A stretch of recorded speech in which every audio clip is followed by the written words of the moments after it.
The only thing that we used to be able to say is, okay, maybe we're going to have a better quality TV, 4K. That's all that we got. Unbelievable. It's sad. Here we go.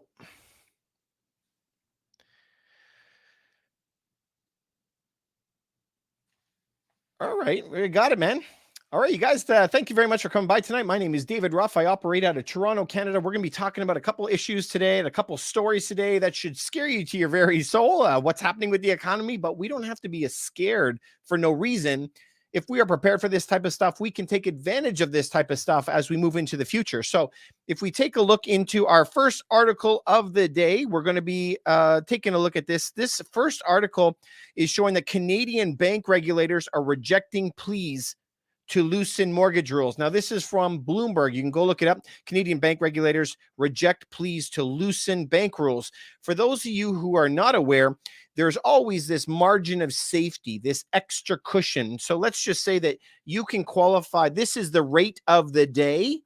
They always say, but could you qualify for 1 or 2% higher than that? So they will call this like the stress test. Now, depending what country you're in, what state, what province, whatever, they always will have this margin of safety. So they don't just want to qualify you for the amount of mortgage that you can have. They want a little bit more. If the market has a little bit of a blip, are we going to change that? Now, people have been complaining about that for years, but now that we are in a situation with raising interest rates, all these people, if they didn't have that, they would have lost all their homes already. And that's the entire point, is to have this cushion that not everyone will be forced into foreclosure or bankruptcies if they didn't have that. But as you see in the article from Bloomberg, the regulators are rejecting the pleas to make it softer right now. Remember, the amount of homes on the market today has gone up somewhere to the factor of 8. Some cities up to 10 times as many homes are on the market today than it was in the spring. So everybody is pumping all their homes onto the market, trying to sell them for a higher price that they used to have back in the day. But we are seeing homes go down $2,000, $3,000, $5,000 a day, which is absolutely crazy. We've never seen anything like these types of price drops before. And we're seeing that because of the new rates. These new rates are super high. And if you had locked into a rate before, congratulations. I'm super happy for you. I'm glad it happened, that you deserve it. If you were following me before and following me when I was saying fix these rates, and you did, man, cherry, amazing. What would my little niece say? She would go, chef's kiss. I'm too young. I'm too old for that. Anyway, so that was the first article I wanted to show you. Okay, so let's move into the second article I wanted to show you. U.S. household net worth falls most on record. So the value of stocks sank 7.7 trillion with a T. 7.7 trillion with a T that the stock market has dropped. Crazy town in the second quarter. In addition to that, credit rose at the fastest pace since the end of 2001. Okay, let's think about this. Did anything else happen in 2001? You want to take a wild guess? A massive crash, right? And this happens over and over and over again. This is why I always suggest, I don't have the book right here, that Ray Dalio book on the changing world order. It always is the same thing. When inflation goes up, everyone, their jobs don't go up in price. So they're making cuts everywhere they can. And guess what? They spend all the cash they have, and then they have to turn to the last thing they got, their credit cards. And they start borrowing just to be able to survive. This is really, really tough, you guys. So we're in an environment where the stocks are dropping like crazy and people are borrowing at record rates. You and I know how this story ends, right? It's happened a million times before. It only ends in tragedy. Really, really bad. All right, let's look at the last article that I was seeing here today. Now, this is pertaining to Canada.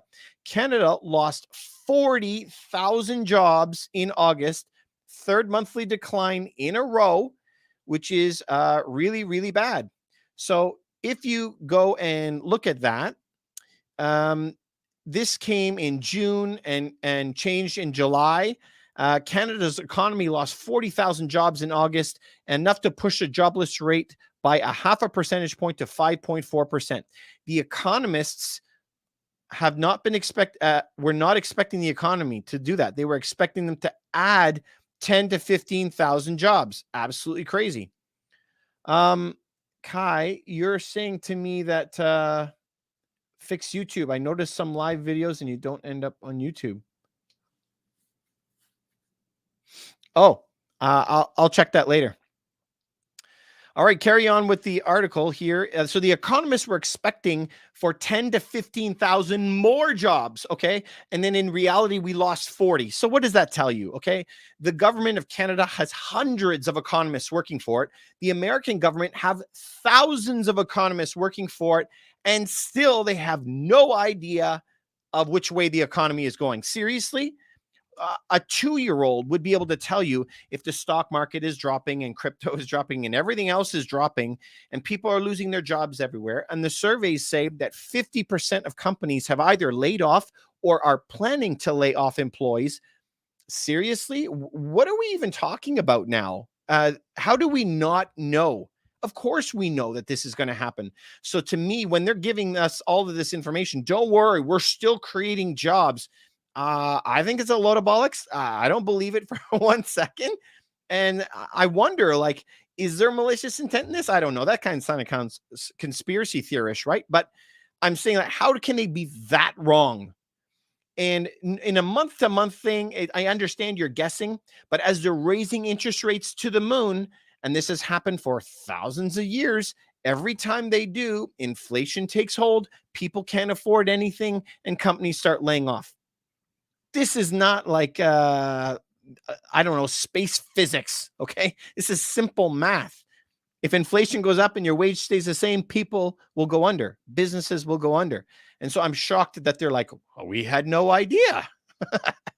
These guys are too much. Okay, let's keep going down this article. This is the other thing that really kind of blew my mind. Most of the job losses came from 2 sectors. 2. I want you to go check out this article on cbc.ca. Most of the job losses came from 2 sectors. 28,000 people lost their job in construction. I have no idea, right? How would that happen? I don't know. Maybe nobody is buying new construction anymore. Maybe the costs are absolutely bananas, where I can go buy a resale condo in Toronto for $1,000 a square foot, but some of these new builds are still charging $1,500, $1,800 a square foot. Are you crazy? I don't understand that. So of course they're laying off people everywhere. All of our contacts in the new builders and the banks, they're laying off the mortgage brokers. They're laying off all of the refinance people. All of these buildings have stopped building. Some of them might even go into bankruptcy. We don't know. Let's see. So 28,000 people lost their jobs in Canada in construction. And remember, the US is about 10 times the size of Canada. Now, this is the craziest one. Again, go see this article in cbc.ca. I want you to look that up. And Canada's job reports. The most shocking thing, it says that the 50,000 jobs are gone in education.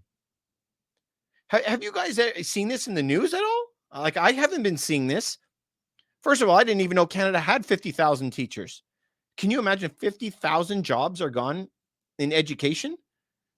What are we doing here? What about all the future generations? What are they supposed to do? I mean, like, if we go back in time and even look at Ray Dalio, the rise of Britain, the rise of France, the rise of the Dutch, and going back as far as you want, it was all about educating your population so they could have better jobs, build the country up, and then if they had better jobs, they'd be paying more taxes. Good cycle, right? 50,000 gone in education. My jaw just dropped when I saw that. Couldn't believe it. All right. Let's go into this second thing here. Construction projects have been lagging and been canceled amid a multiple interest rate hikes. You think? Obviously, it's because of rate hikes. Remember, for every 1% that the rate goes up, the property prices drop 10%. Of course it does. Okay. It says this guy, Richard Lal, president of construction firm Rescon. So this is no Joe Schmo. He's a president of a construction company. Higher interest rates are starting to kick in. certain projects are starting to stall. I would argue that there's many that already have stalled. And going forward, we expect them to fall further. Again, this is no schmo. This is no janitor at some place. This guy is telling you, as a president of a construction company, that things are going down. We got to pay attention to a guy like that. And this is the kickoff, you guys. This paragraph right here: growing recession fears. This is what blows my mind, and this is what comes to all the misinformation that drives me crazy. I cannot stand it, and this is why I say, do your own due diligence, do your own homework, find out the information for yourself. Growing recession fears. For all of time, your recession has been 2 quarters of negative. All right. That already happened in July, where we officially crossed that line.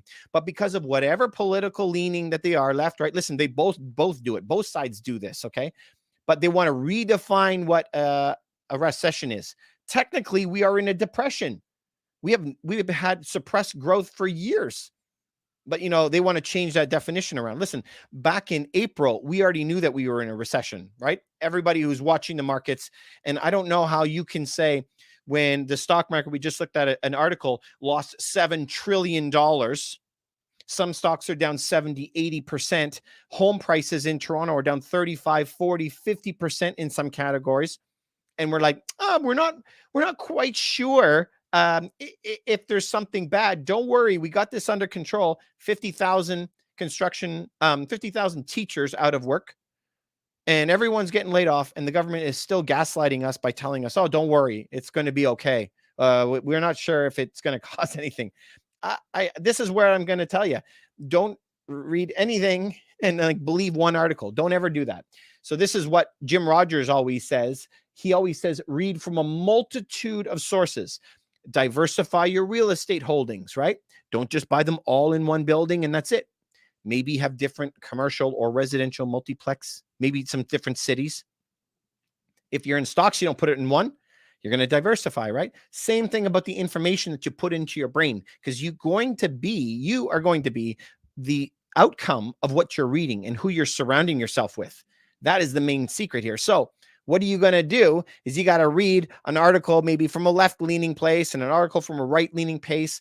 And then maybe you're going to read a U.S. article talking about Canada. And maybe you're going to read a European article talking about Canada, and get these different points of view so that you could figure out the truth in the middle. That's my suggestion. Don't listen to anybody, not even me. Just go and look for the facts so that you can figure out the truth for yourself. Because once you figure it out, you're going to be a lot better off. Anyway, you guys, I love you guys. I like helping you out. I really, really appreciate it. If you would remember to like, follow, and subscribe to this, man, I would really appreciate it. I'm trying to get the word out there. I want people to be prepared and not scared for what is going to be coming, because this could be one of the greatest opportunities of your lifetime. Anyway, love you guys. You take care, and we'll talk to you soon. Hey, you guys on YouTube, I hope that you're doing good. I'm also going to answer your questions. I was just talking to some YouTube. Kai, you said that some live videos don't end up on YouTube. I'm going to try to start doing better than that. I'm going to be trying to put my lives up on YouTube. I try to put the articles that I'm talking about, but not always all the Q&A. Is that what you're talking about, Kai? If it is, if this is something you guys would like, if you would like all the question and answers that we go through on, I think it was Tuesday or Wednesday, we had 75 or 100 people asking me questions one after the other. If there's that many questions, maybe we could put that one up. Yeah, and Stucco Dave, you said the working people are gone. I mean, nobody's working anymore. Unbelievable. I wish that more people were working.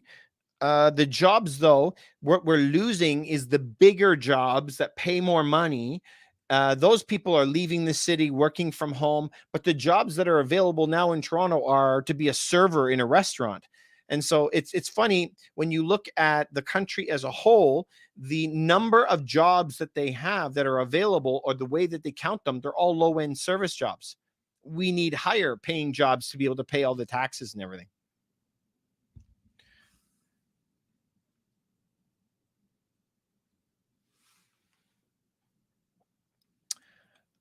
Anyway, you guys, lots and lots and lots going on. Really sad about the Queen. Is everybody sad about the Queen? I got my Queen on my desk here. This is my silver coin. I guess these are going to become collector now, right? Because now they all got to be King Charles on the back. Is that the thing? I guess. I don't know. Anyway, you guys, we come by here every single night. We're trying to help you out. We want you to succeed and grow. And you're going to have to do that through financial education. I've done so for about 20 years. I try to educate. And I try to read myself. Listen, I know that I have come a long, long way. I've done this for 20 years, but there are people who've done it for 40 and done it at a bigger scale than me. So I'm still learning. So this is the key, I believe, is that I'm always going to be a grasshopper, sensei, wax on, wax off. I'm still the little grasshopper. I'm trying to learn, right? Even after 20 years, I feel like I have not learned enough. So every time that I read one book, I'm like, I got the answers. This is it for me. Every time I read one book, I got to read 10 more. Then I read those 10 and now I got to read 20 more. And it just keeps going. So I think that the real key is to continue learning. I had this guy on YouTube that sent me a message and he said, this is really deep. By the way, I'm 12 years old. 12 years old, man. Can you imagine being 12 years old and looking at for this type of content? I mean, that guy is going to be Steve Jobs already. And I said to him, like, go be a kid, enjoy your life. But I said, my best tip for you is just continue learning. That is the biggest key that's going to separate you from everybody else. And I think that's the best way to go about it. Zeppy, you said, give me the answers. What does that mean? Zombie Ooze, you said, I don't think Canada is changing their mint. Well, they're not going to change the mint. It's still going to be made in Winnipeg, but they're going to be changing all their coins. They're not going to be releasing Queen Elizabeth coins anymore. All the coins will turn right into King Charles now. Even I saw the court change their name already to the King's Court instead of the Queen's Court right now. So, thinking about our queen, I absolutely love the queen. I felt like she was my grandma, even though I've never met her. But, she's been this constant thing my whole life. I thought the queen was the best. When she comes on TV, I'd be like standing up straight, shoulders back. I'm like, tell my wife, stand up. Man, we got to like listen to her when she's talking to me.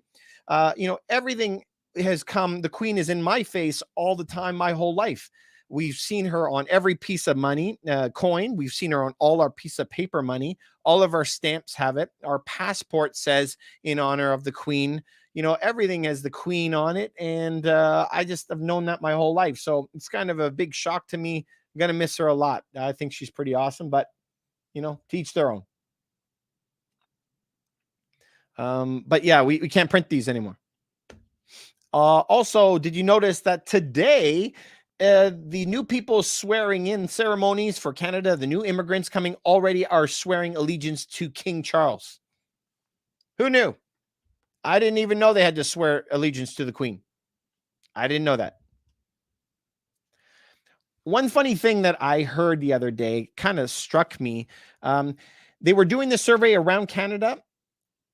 They said that Canadians' allegiances lie with the Queen Elizabeth and not with the monarchy, which is kind of interesting because everyone's only ever known the Queen. So how is this going to shake out? Are people going to still follow the monarchy or are they not going to? Does your allegiance lie with the Queen or does it lie with the monarchy? I'm wondering.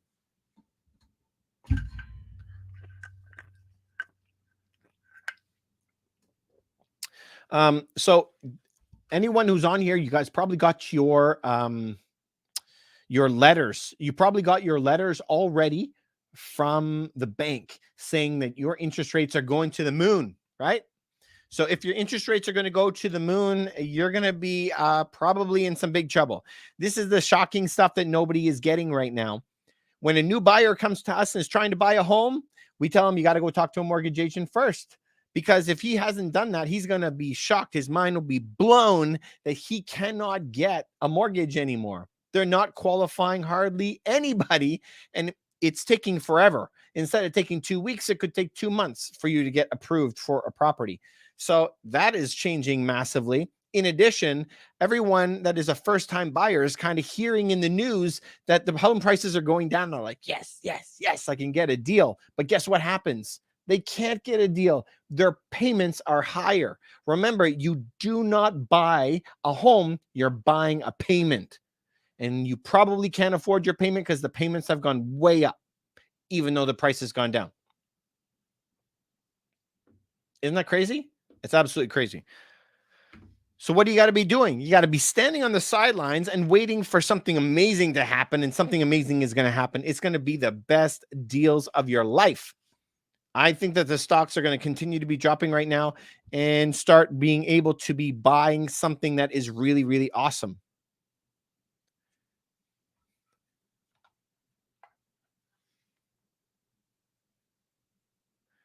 Stucco Dave, man, where do you live? Do you live in Toronto? What part of, where do you live? So listen, home prices are going to be dropping a lot. Stock prices are going to be dropping a lot. So this leads everybody to say, well, what should I be doing, right? You should not be shorting the market. The market is way too high. Millie, how are you, Millie? Good to see you. Millie is our VIP, man. She's 16 years old and trying to kill it. Look at, imagine being 16 and learning all this, man. Absolutely awesome. So you guys, like, this is the time that you got to be preparing, because if you know everything is going to get cheap, that's where you got to be buying, right? I keep telling the story of this one guy that I was coaching. He's part of our group. I said, you have to keep working until we recover from the next drop. And he was like, Dave, this is a year and a half, 2 years ago. And he's like, but Dave, the market hasn't crashed yet. And I'm like, yeah, but it will. So we have to be so prepared that we're going to be buying, all in the drop, all on the bottom, all the way up. And when the market hits the same again, that's when we're going to get out. That's when you retire. So you got to be buying things that are cheap right now. And I got to tell you, the worst thing is hanging on to these stupid things. You never want to be hanging on to money. Cash is garbage. This stuff is dissolving. It's like standing outside on a hot summer day with a handful of ice cubes and just hanging on to them. They're just melting away. And that is the value of the dollar. The dollar has dropped. I said 96% the other day, and somebody told me it was 92%. Either way, the dollar is disintegrating. It has no purchasing value anymore. Back in the day, you had to work 8 hours for one of these things. Nowadays, you have to work a minute. So what has changed, right? That's why I always say you guys got to get into stuff that is cheap right now. And right now, you got to get into some kind of commodities. Now, there's all different kinds of things. You can buy things that are like this, that are silver. You can buy things that are like this, that are gold. These are good, but, I always say buy this for silver instead. I got in somebody started giving me lip the other day on YouTube because I said to him, do not buy a sovereign. Do you know what these guys look like? Let's see if you could see this a little bit better. Can you see that? It's has a horse on it. This is from England. This is 1894. I said, don't buy those. And this guy says, oh, no, it's the best thing in the entire world. Listen, if you have an emotional connection to the Queen Victoria, in this case, and you like the British, whatever, you guys, biggest mistake of your life. If you have an emotional connection to something, you're going down. But he insisted that this is the number one investment in his life. Absolutely cuckoo for Cocoa Puffs. Don't buy pretty. Don't buy coins. Why would you say that, David? You should be able to buy any coin you want. Of course you can. But if you're doing it for an investment, this is much, much safer. Why? This is much cheaper. Something like this is not 24 karat gold. This is 24 karat, which is 100% pure gold. As soon as something is not 100% pure gold, in most places, you don't pay tax when you purchase 100% pure gold, and you do pay tax if it is not pure. As soon as it's not pure, you got to pay tax. That's a big ding. In addition, you can usually travel to most countries duties and tax exempt if you're moving bullion, not if you are moving coins. Now, you got to check, obviously, with your local community, your local duties, or whatever it is, but that's generally the rules. This is way cheaper, way safer. You can travel with it, no taxes. If you're investing, you buy this. If you have emotional connections and like collecting, we call that buying numismatic value, then you buy this. Any questions, comments, violent reactions? Stucco Dave, yeah. Gold.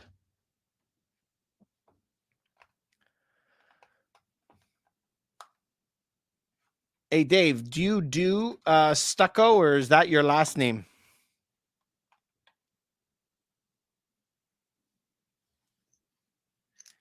Anyway, I love England. I love Queen Elizabeth. I think she was awesome, and I really like Victorian England. So that was the height of like the British power on earth. So this was Queen Victoria. So I got one of them as a collector. In my entire amount of gold and silver that I have, this is the only coin that I have, like the only collector's piece. Otherwise, I'm always looking to invest in bullion. And that's the difference. If you want to collect based on collector value, we call that numismatic value. That's fine.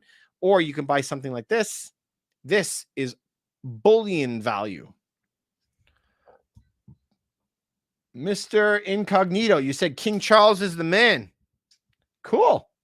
I mean, he's the new king, right?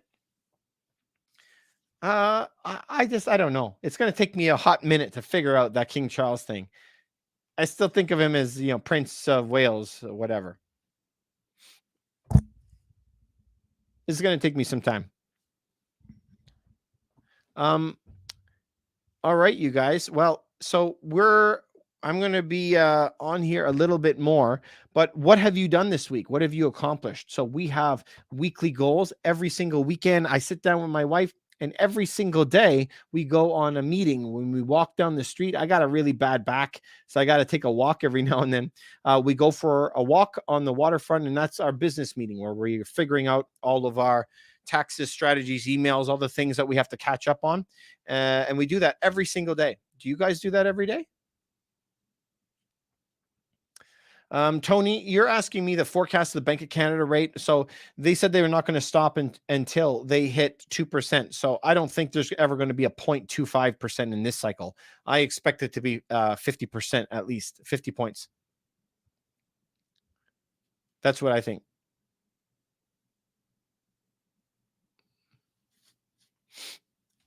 Millie, how are you, man? So you got to think of interest rate kind of like dollars and cents. You know how we have 100 cents in a dollar? Yeah. So when we think of interest rates, they usually use words like bips. And so that's because you'll see on the news 25 BPS. So they'll call that bips. And that 0.25 BPS is basis points. And so those basis points are like cents on a dollar. So if you say 25 basis points is a quarter of a percent, 50 basis points is half of the 1%. 100 basis points is 1%. Kind of like cents and dollars. That's how I think about interest rates.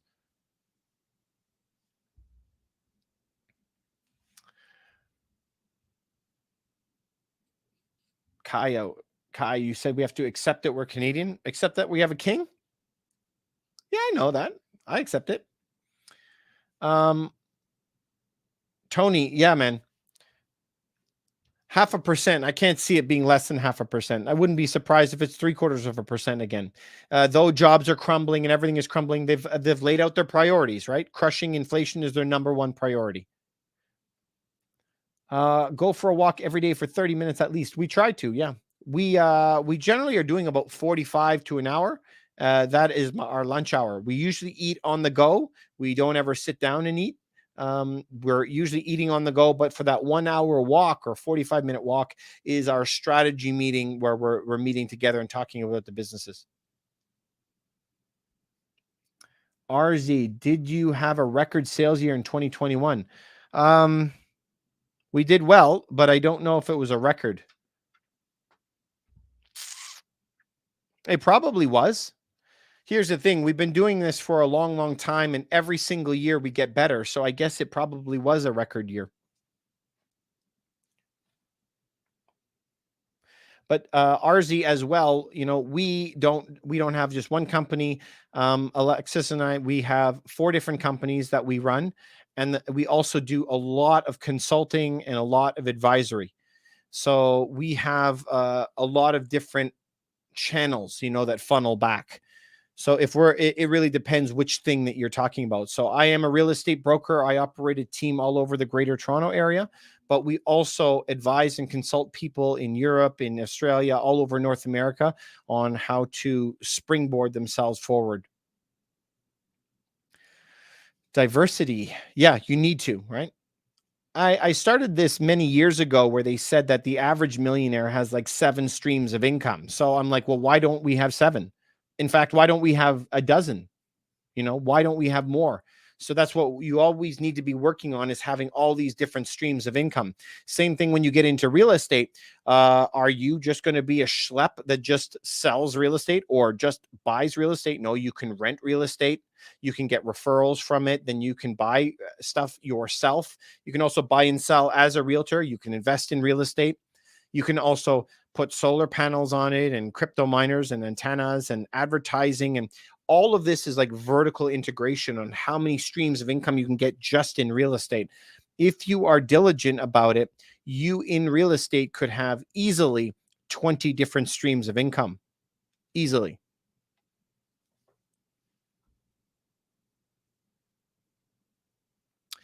Kai, you said, should I buy at the moment in Winnipeg or should I wait till February 23?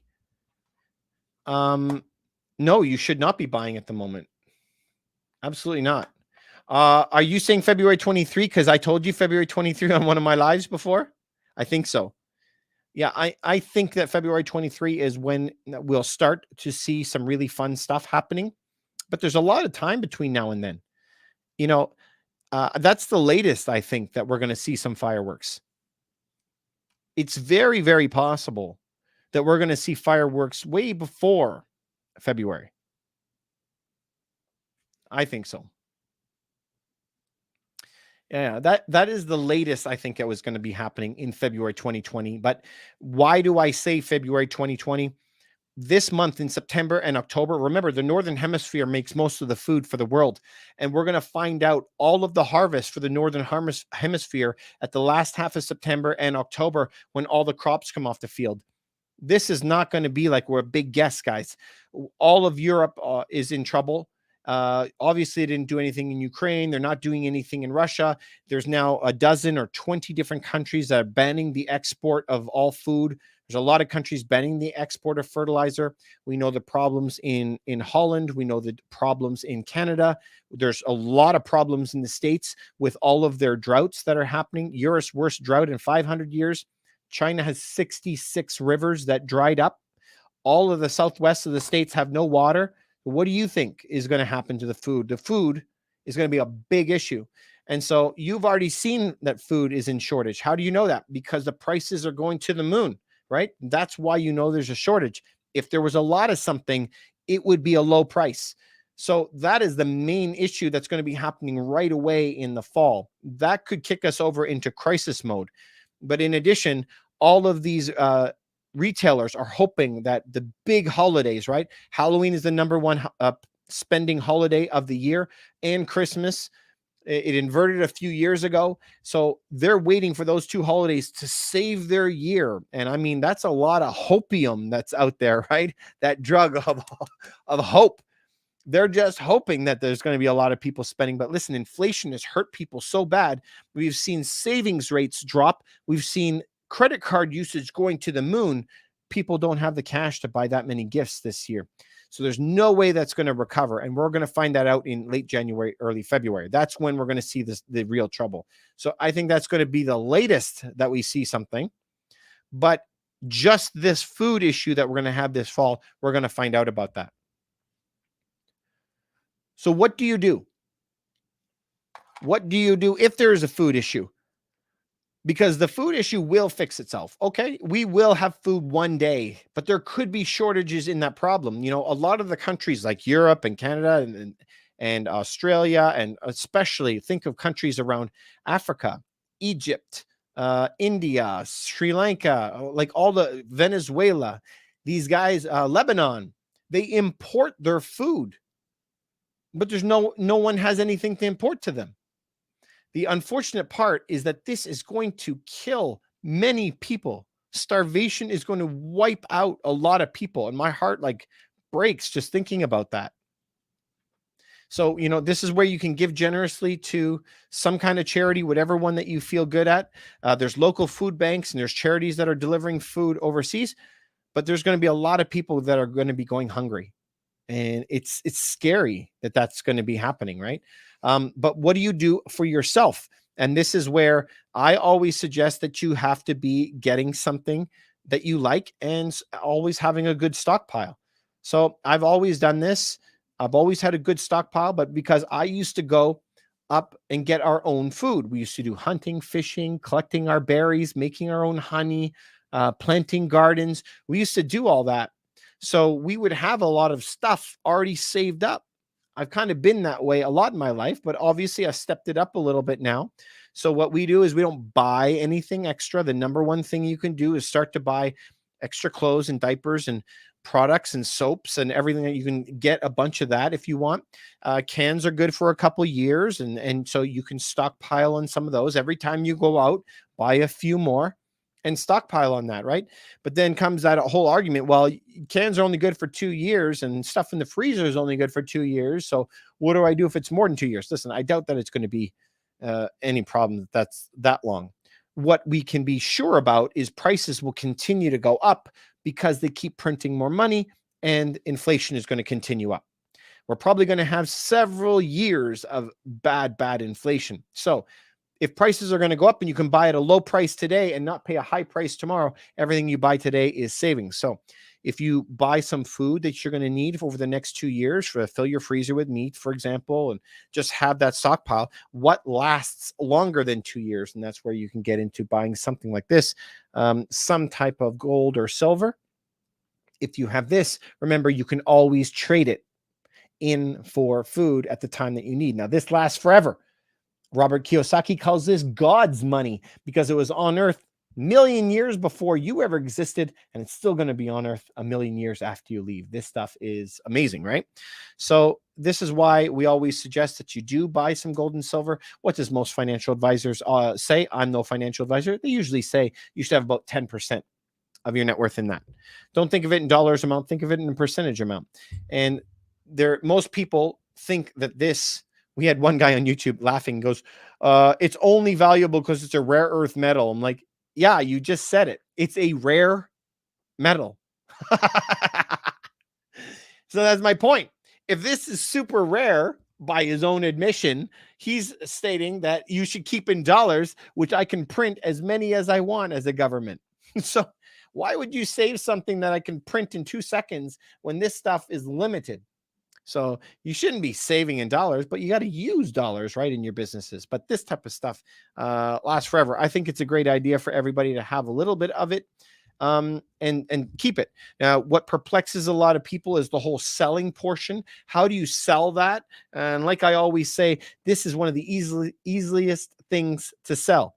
Any pawn shop will buy it. Any jeweler will buy it. There's bullion dealers. There's coin dealers. There's banks. And you can go even online to the place that you bought it, send it back to them in a box, and they're going to send you a check. A lot of these other places, I can walk up, hand them this bar, and they'll hand me cash. So everyone thinks it's really hard to get rid of these. It's not. It's really easy. I can sell it in like 15 minutes if I want.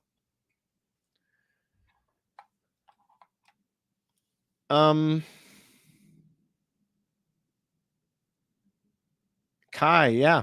So you're in Winnipeg. You're thinking of buying. That's good. I would be hanging on. And, I'm saying the first deals should be appearing in February, but we don't know, right?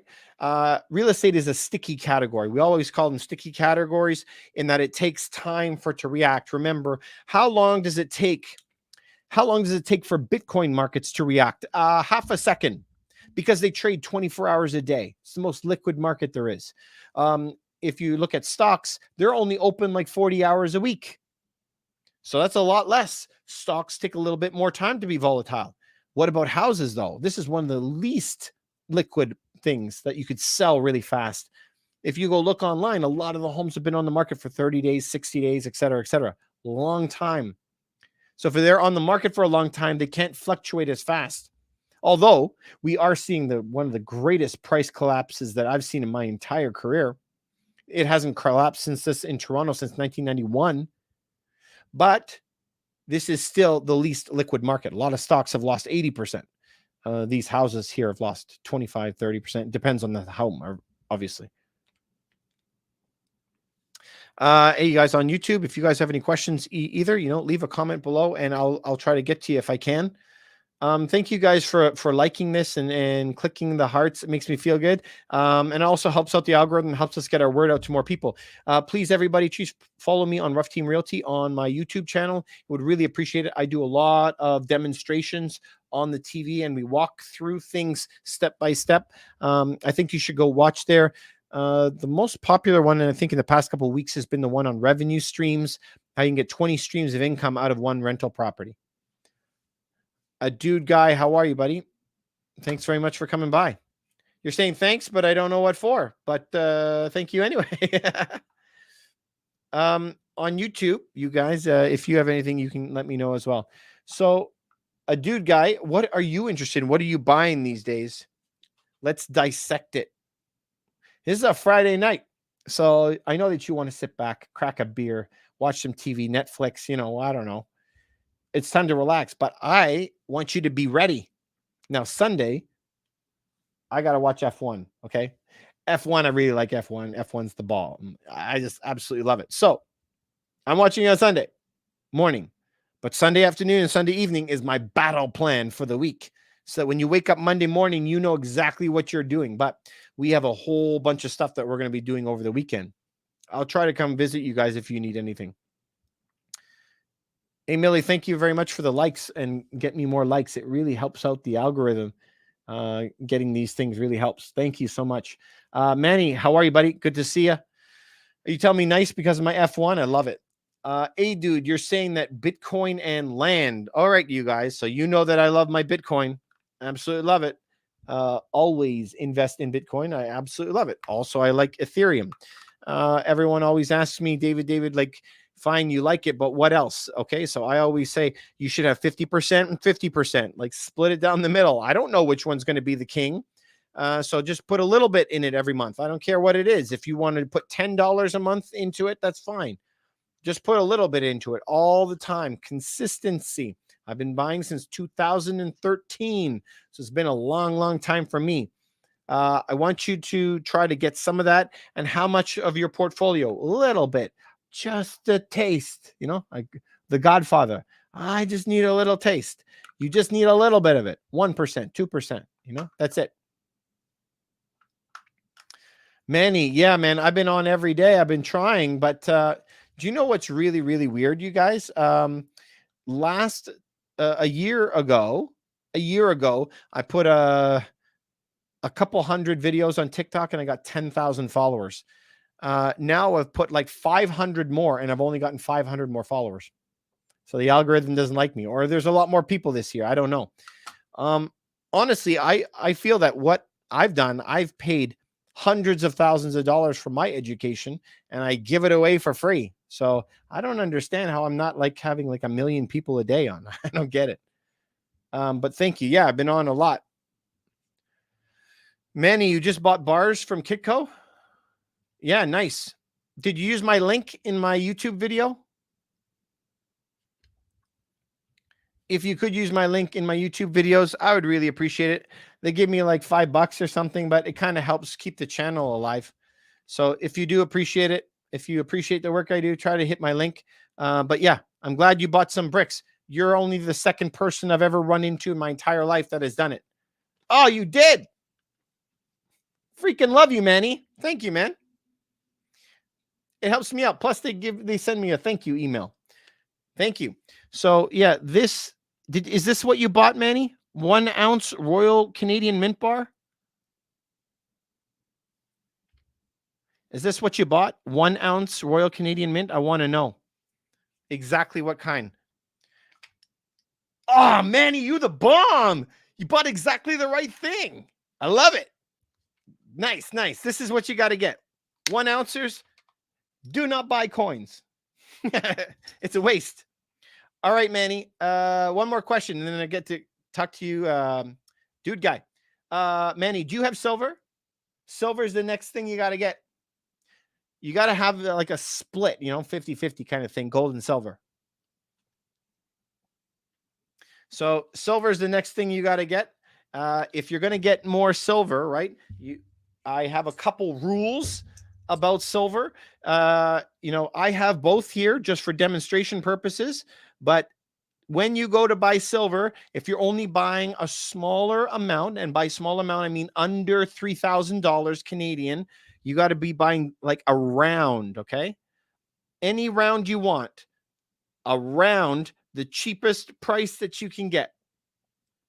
Don't go for the other ones. They're all 1 ounce. When you go to sell them, you weigh them. That's all they care about. They weigh it and they give you that much money. So I did a live the other day and I showed people these 2 coins exactly, okay?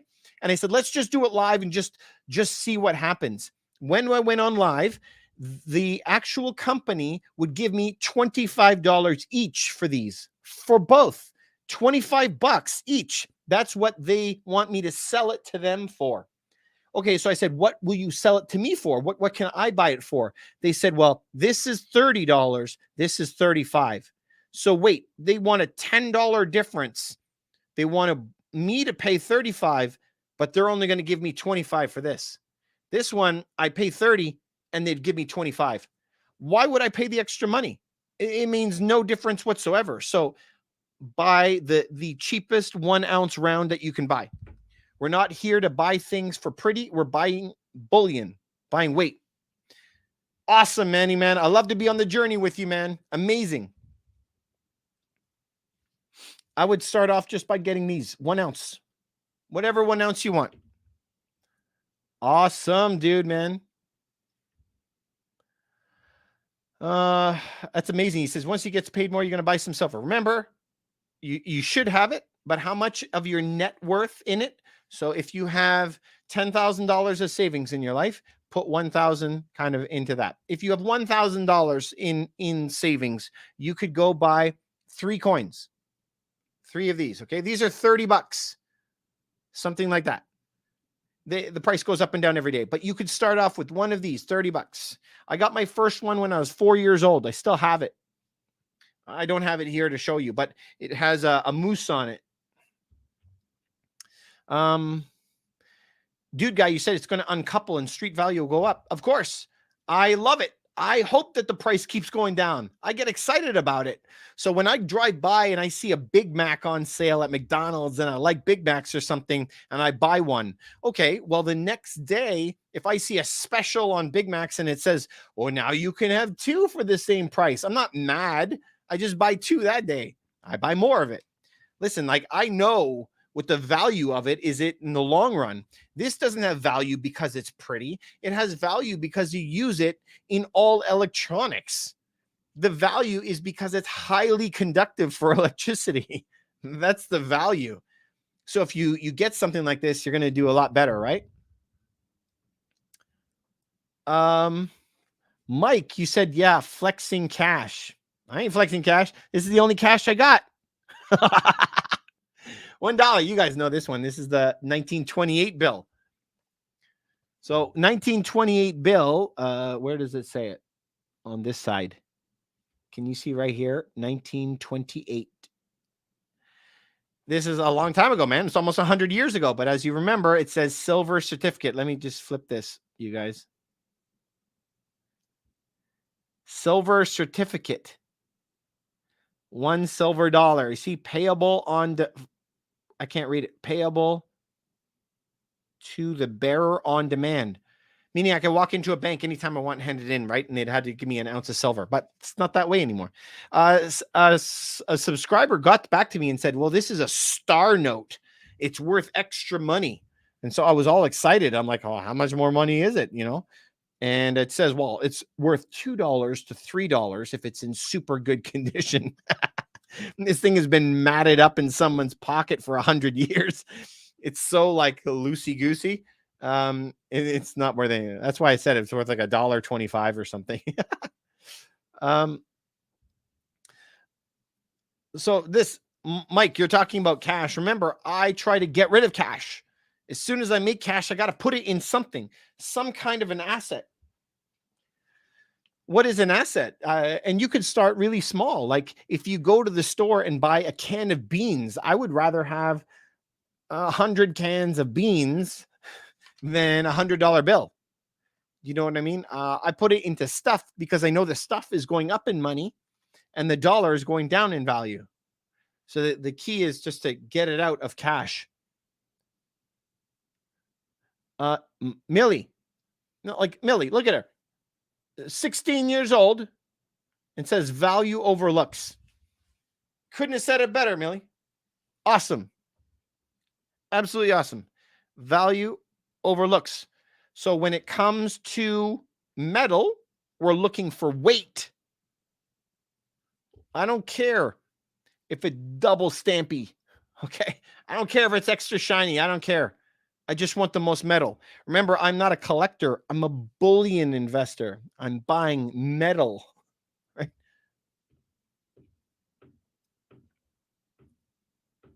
Manny, genius. Look at this. You always go for the cheap options when it comes to gold and silver. It's all weight. Genius. Absolute genius. I love it. Buy the most weight that you can. The weird thing is, though, I've been buying. So I got some gifts of some silver, whatever, from my dad and stuff. And I was 4 years old. And, so I had those. I never really sold them. But I've been buying for a long time. But I hardly ever sell anything. I collect it, right?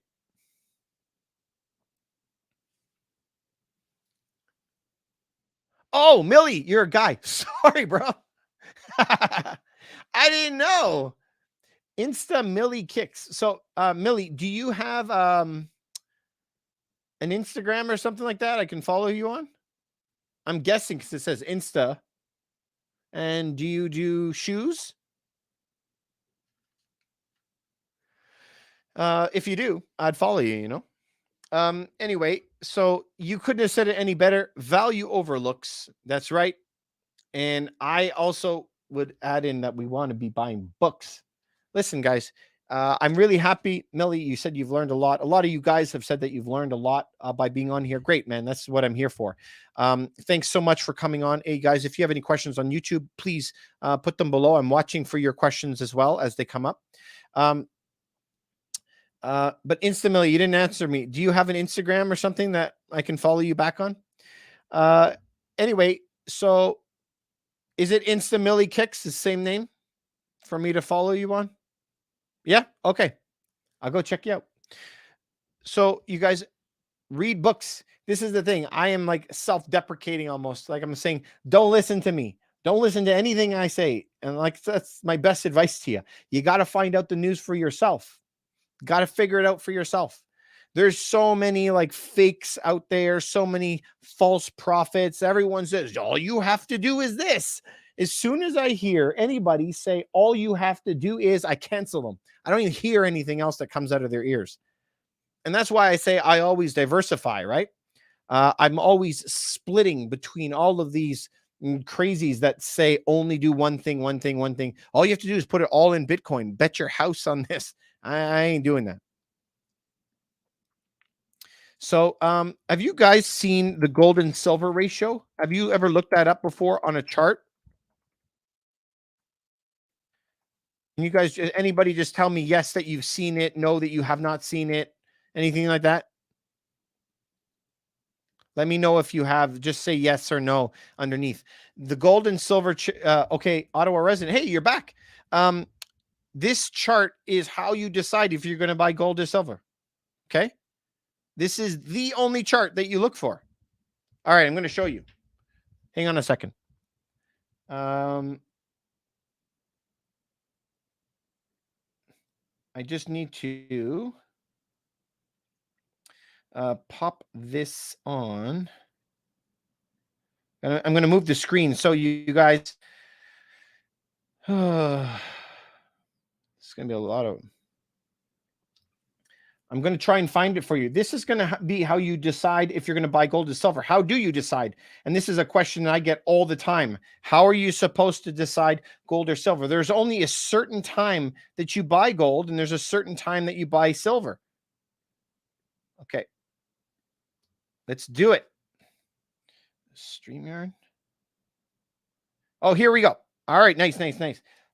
Sorry, you guys, I'm making you dizzy, but you're gonna appreciate me in a second. Share, flip. All right, let's take a look at this here. All right, do you see this? This is a 100-year chart. For every 1 ounce of gold, how much silver does it buy? Okay, so do you see this down here? 1927, 1950, 2000. This is what you need to look at. And so back in 1927, it was 36 ounces of silver for 1 ounce of gold. So obviously 190 something ounces of silver. Oh my God. That's triple the amount of silver for only a 1 ounce of gold. The other question that's going to be popping up here, you guys, is what are all these gray lines? These gray lines are recessions. All of these gray lines are recessions. This big fat gray one here is the Great Depression. That's why it's so wide. But you can see that we only have small amounts of gray and a lot of growth in the markets. But it's very common for you to be getting a lot of recessions. That's normal. Okay. But when it hits 90 ounces of silver for 1 ounce of gold, it's amazing. Yeah, look at that. We do. We all need the 60 million. Okay, so keep looking here. If you look back here, absolutely crazy. 1967, 15 ounces of silver. So what would you do in that day? Well, you would only be buying gold at that price. But over the past, let's forget about that. Let's just look back from like these years, okay? So if we look back here, this is kind of like in my lifetime from when I was born, and we're looking in the 80s. You see right here, the average through this time is right around 70. So that is the number that you use. But if you look back in time, remember, the higher the price up here, the higher this is, the more you buy silver. The lower, the more you buy gold. I just lost it. The chart here. What did I do? Okay. So just look at this chart here, guys. You would obviously buy silver here, but that was it back in 19 something. What year was this? 1941. 97 ounces. Okay. Now we'd have to go all the way to here. When was this? That was 1991, 50 years later. Okay. And when else did it get that high? Okay. It only got that high in September of 2020. And then look at where it is now. Silver's up at 95. Look at how historically cheap that is. It's only hit this price a couple times ever. This is why you need to be buying silver right now. If it drops down to 70 to 1, that's when you can buy 50-50. Yeah, right now, man, you only should be buying silver right now, but that changes every single day. Did that help? Just let me know if that helps you guys. Just make me feel good. Just say, yeah, that was awesome. So you need to be buying gold and silver, yes, but you got to be buying it at the right time. So how do you figure that out? You always are looking at this chart. And I don't look at price chart. I'm looking at the ratio. You always look at the ratio only. Forget everything else. For me, when I look at the price, it's like dollar smaller. I don't care. Just show me the ratio. And that's going to help me decide which way I go. What am I going to buy? Wiglux, you said it was awesome. Nice. Thank you for making me feel good.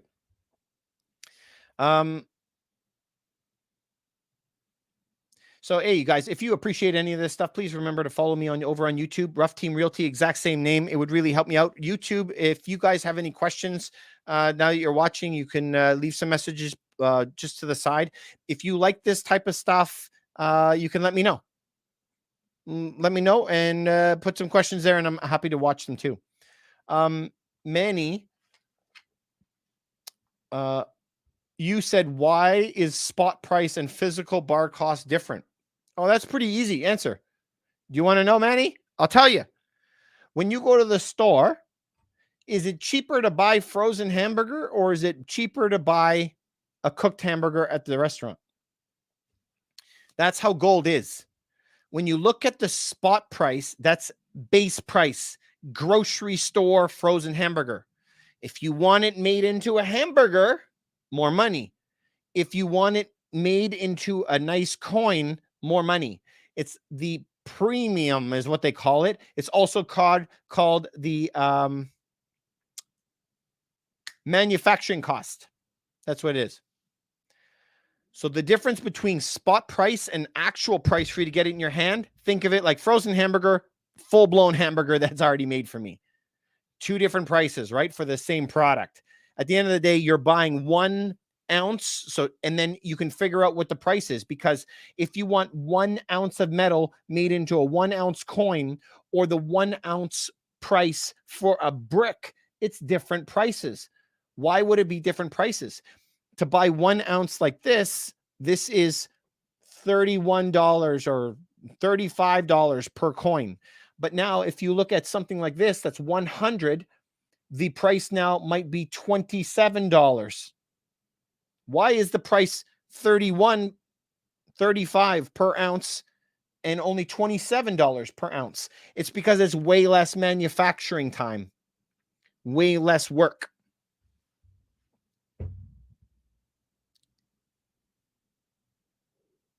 Is that cool, Manny? I think it's pretty cool. Auto resident, you said you're still confused. It's not me. It's it's not you. It's me. If I had $1 for every time I heard that, man, that's like the breakup line of the century. The bar should be stamped. Yeah. Right there.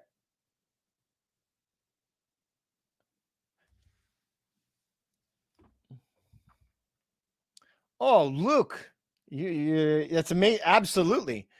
I do not hold paper. Paper means jack. What's the difference between toilet paper and this? It's the same crap. It's just paper. So the only reason that this is valuable is because when I hand it to somebody, that somebody goes, well, I think that there's value there, but there isn't any value. The value is just the faith that we have between each other. That's why they call it fiat currency, faith-based currency. It's jack. So that's why, yeah, I've been collecting this stuff like seriously since 2010. It's really an addiction to buy physical gold and silver. Absolutely, man. I love it. I love it. So this is what is, I know it's kind of weird to think of it this way, but just go with me for a second. In Canada, it's super expensive to go into an old folks home. I've actually had to deal with it with my grandparents. Obviously thought about it for my parents, obviously thought about it with my wife's family, that they have to go into it. Here's the thing is we can look backwards in history and know the prices of things. So many years ago, to be in an old folks home would cost $200 a month. And then it was at one time $1,000 a month. And then another time it was $2,000 a month. And sometimes nowadays it's like $5,000 a month. Crazy prices. But guess what? 100 years ago, it was 2 of these bars per month. 80 years ago, it was 2 of these bars a month. 50 years ago, 2 bars a month. 25 years ago, 2 bars a month. Nowadays, 2 bars a month. The price is the same. The price is the same in silver, but it definitely the hell is not the same in dollars. It went from $200 to $5,000. Which is crazy. So that's the thing. Don't hold on to paper. Hold on to something real. And the same goes for getting a silver certificate, a paper from the bank that says, congratulations, Luke, you own 1 ounce of silver. It's not worth the paper it's written on to me. Ottawa resident, you said you're still confused. Are you confused about manufacturing cost and and the actual price, because if you go and type in on Google and say what is the cost of silver today, it's going to come up with a number. You can go to silverprice.org and it will tell you whatever the price is of the day, and it may say $20, okay, or something like that. Then all of a sudden you're going to go to your coin shop and you're going to see a 1 ounce coin and it says the coin is $30. And you're like, hang on a second, I thought it was 20 from the store. That's the price per ounce, but that's the base product for 1 ounce of metal. Then you have to figure out how you're going to make it. And so it costs $10 per coin to make a coin.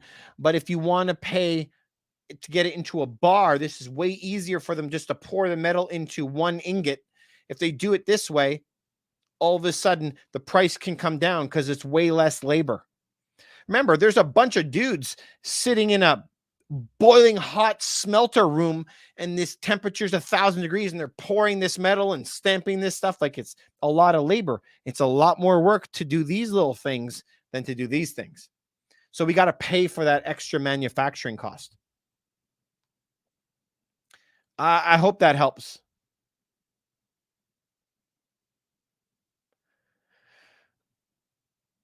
I'd say loaf of bread is $1 or 1 bar, but in 100 years, the bread is still 1 bar, but $100. Yeah, that's a good way to think about it, Luke. You see, like the same price. And what we have in history, we don't have the same records as silver as we do with gold. I always found it funny with gold. In the year 600, they wrote some stuff in Athens. In the year 2000, they wrote about gold in Rome, and they've written about gold all through the Dutch Empire, the French, the British, all over the place. The Spanish always were going after gold, everybody. But one thing of gold always bought a really nice garment and a good pair of shoes. It's been that way for 1,000 years, 2,000 years, more.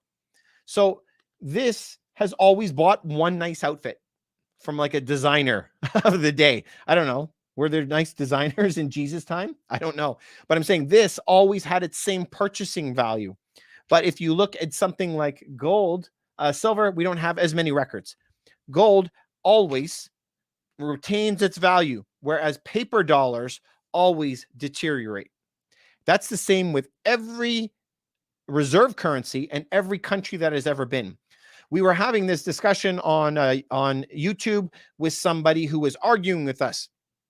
They were saying, no, the dollar is the best thing on the planet. Never have anything else. And I asked this question: what reserve currency has ever lasted forever? And everyone just goes, I have no idea. The answer is zero. Every reserve currency in history has failed. Period. Guess when the last reserve currency was? It was good old jolly England. And it tanked after World War II. And the United States took over as reserve currency. And it's going to be on its way out. And there's going to be something else that takes over. This is the way that the world works. Every time the government gets power, they print a lot of money. Some rich guys take it. And then the economy collapses. And this just takes some time, Usually takes like 100 years. And that cycle just repeats itself over and over and over. Please go look at Ray Dalio, The Changing World Order. That book is amazing. So, I mean, the way that you described this, Luke, is amazing. Back in the day, a loaf of bread may have been $1, and then 100 years later, the dollar hasn't changed, right? But a loaf of bread now costs 100. Exact same thing. Auto resident, you said I described the manufacturing cost well. Good, man. I'm happy. I'm glad that you learned that. Instamilly, you said you love the feelings of owning silver. Yeah, it's amazing. Oh man, now I don't even remember. You have like 30 ounces, I think, right? I think you have 30 ounces of silver, right, Millie? Ottawa resident, about the ratios of gold and silver, remember, you always have to be 70-1. So if it goes higher, that's when you buy more of it.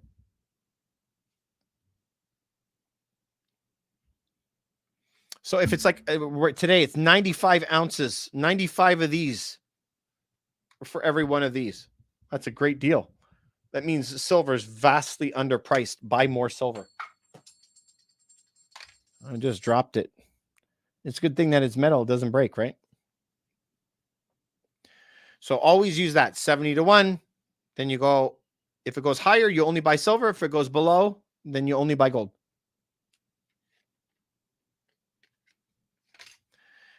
Luke, you wanted to ask, based on my technical analysis, what would I say the downside risk to silver is? There's not much. If you were going to say something today, to buy something today and then put it in a safe and lock it and not open it for 10 years, and I had a timer running that it's like a treasure chest, that will unlock in 10 years, I would be buying silver and putting silver in there. Silver is super cheap.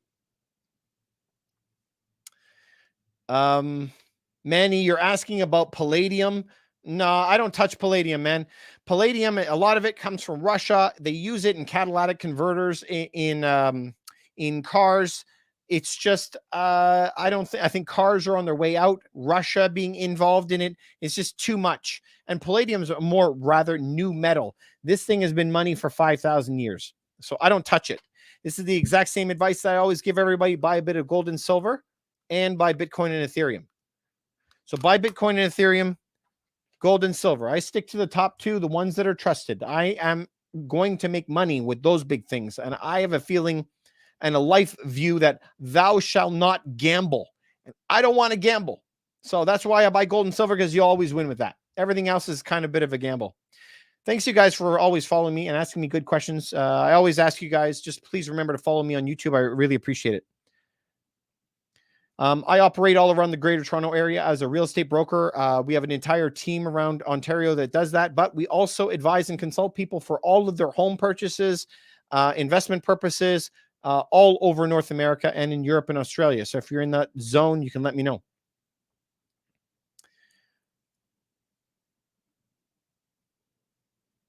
Yeah, Luke, I don't see any downside in silver right now because it's so cheap. The price has dropped 30% this year, and they need this stuff for all electronic vehicles and for solar panels. What did the Inflation Act just bring in? The Inflation Act just brought in this mandatory law that all these cars now have to be electric vehicles, and billions of solar panels everywhere. They've even passed laws like down in California, you're not allowed to build a new house unless you fill the top roof with solar panels.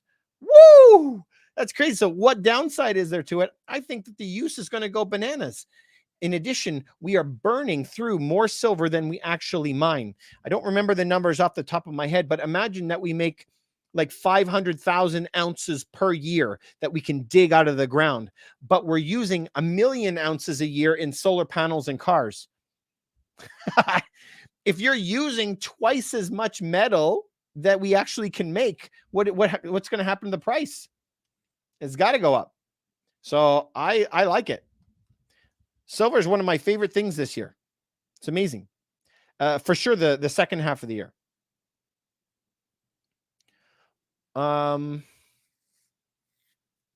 Zeppy, give me the cheat code. Everything I'm telling you is a cheat code.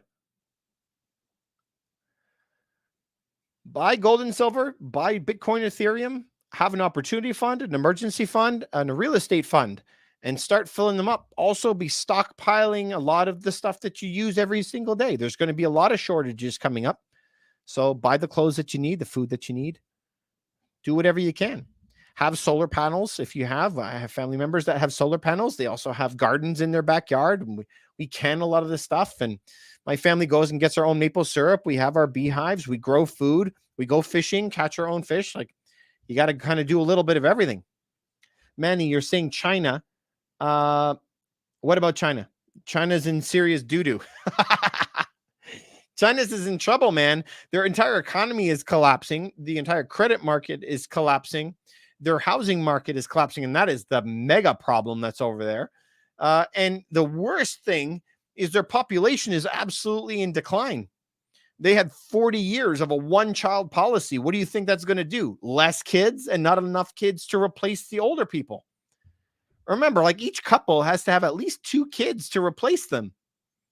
So if you have half the population of kids, that means their entire population is going to drop in half within like 10 years. So China's in some serious trouble. There are going to be 600 million people living there, and they have 1 billion homes. What do you think the home prices are going to do when they're going to have hundreds of millions of homes just sitting empty everywhere? Their home prices will collapse. Many debt cycles. Yeah, there's a lot of debt cycles, buddy. Oh, Zeppy, you're saying I am the cheat code. Yes. Well, thank you very much for the cool name. But yeah, listen, guys, I just read every day. I don't know how much you read every day. How much do you read every day? I'm very, very curious how you are. Just let me know if you do. But I read 3 or 4 hours a day, every day, 365 days a year. I'm reading 3 or 4 hours a day. So I normally read in the mornings, somewhere, around 8 and 10 a.m. And then at nights, I read from 11 p.m. to 1 a.m. every day. Do you guys read? And I think that's the cheat code to life, is just learning from everybody. Montreal Services, I've seen you here before. What do we invest in a recession? Real estate, stock market, RSP? None of that. None of that at all. In a recession. So as we, like, if you're talking about today, the stock market has started to go over, but it has a long way to go. Okay. So we've gone over a little bit. So the only thing that I would be buying today is be buying some silver today, but be getting ready. So what do you do in a recession? Well, obviously, as the stock market comes over and you're near the bottom, that's when you want to be buying all your stocks, all your houses, all in. I mean, you got to go balls to the wall buying everything that you can. Right? Warren Buffett says there's times that it's raining gold from heaven, and that's when you have to run out with a bucket and pick it all up. Because if you perform one recession in your entire life and buy all at the bottom before it recovers, then you retire. You need to have one good call your entire life, and then you're done. You don't have to work anymore. So buying silver today, yes, in the next month or two, maybe next month, would be a great time to buy gold. And then you start stockpiling gold and silver for the decline, right? But then you're going to be preparing. What else? So then what do you invest in? You're starting to invest in me. It's the one thing they can't take away from me. Skills, skill sets, a lot of it. Start reading a lot of books. If you don't know what books to read, go to my list right here on TikTok and look at the list. I have a top 10 books that you need to read just to start off with and to get your juices going. Don't worry about the stock market, RSP. Don't do real estate right now. Invest in yourself, because all that stuff will be half price in a year. You got to be waiting a bit more. Remember, we only buy properties that are going to make sense from day one.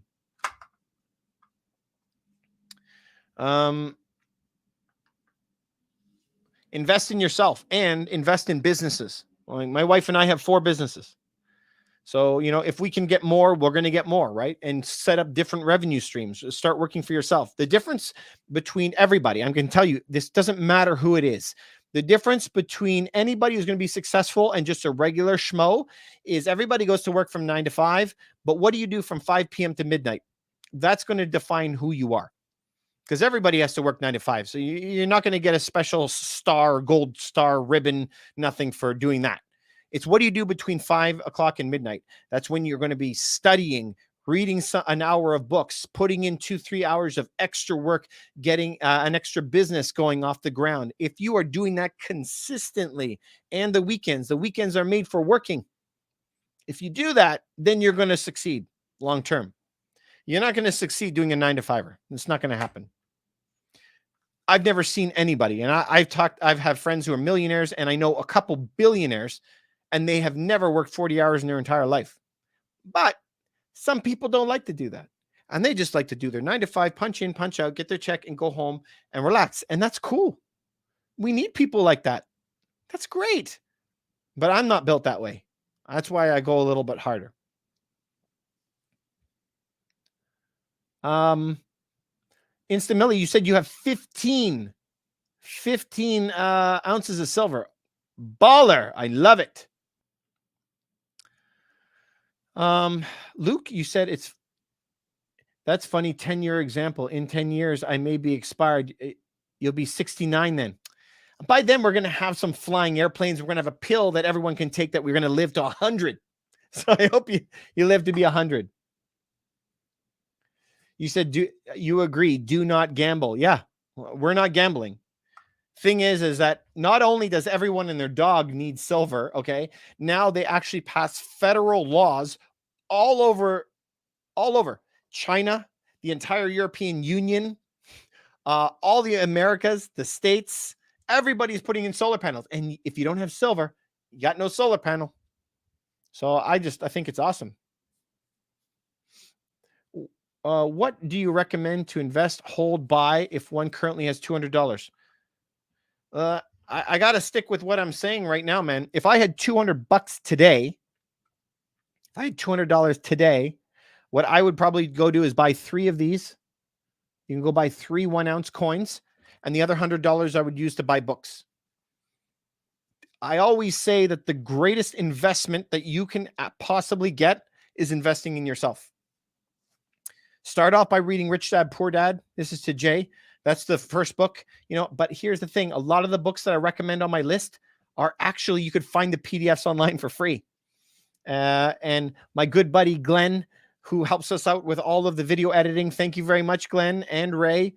Glenn sent me a picture of him at a library where he could take those books out and he was reading them at the library for free. So if you want the information, you can get it. And it's the information that's going to change your life.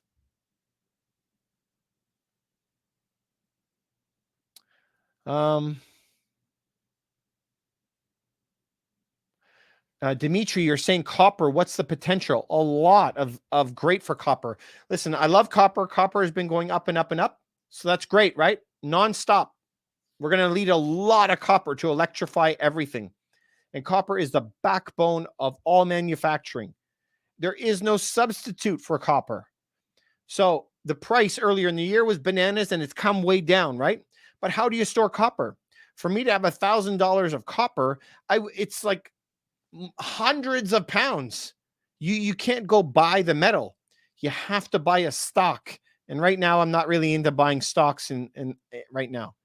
So though I love it, if I could buy 10,000 pounds of it and put it in the backyard at my brother's house, then I might buy it. But yeah, I can't do it. I like it if you could get your hands on it.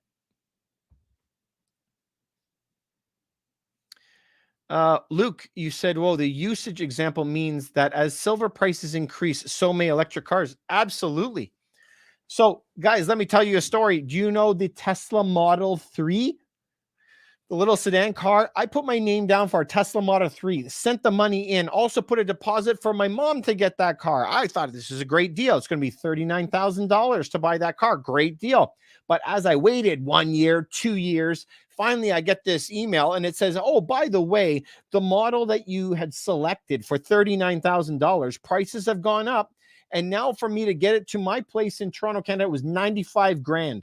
The price had went bananas because the cost of lithium, metal, everything else that's in the car went crazy. They said, now you have to pay $95,000 instead of $39,000.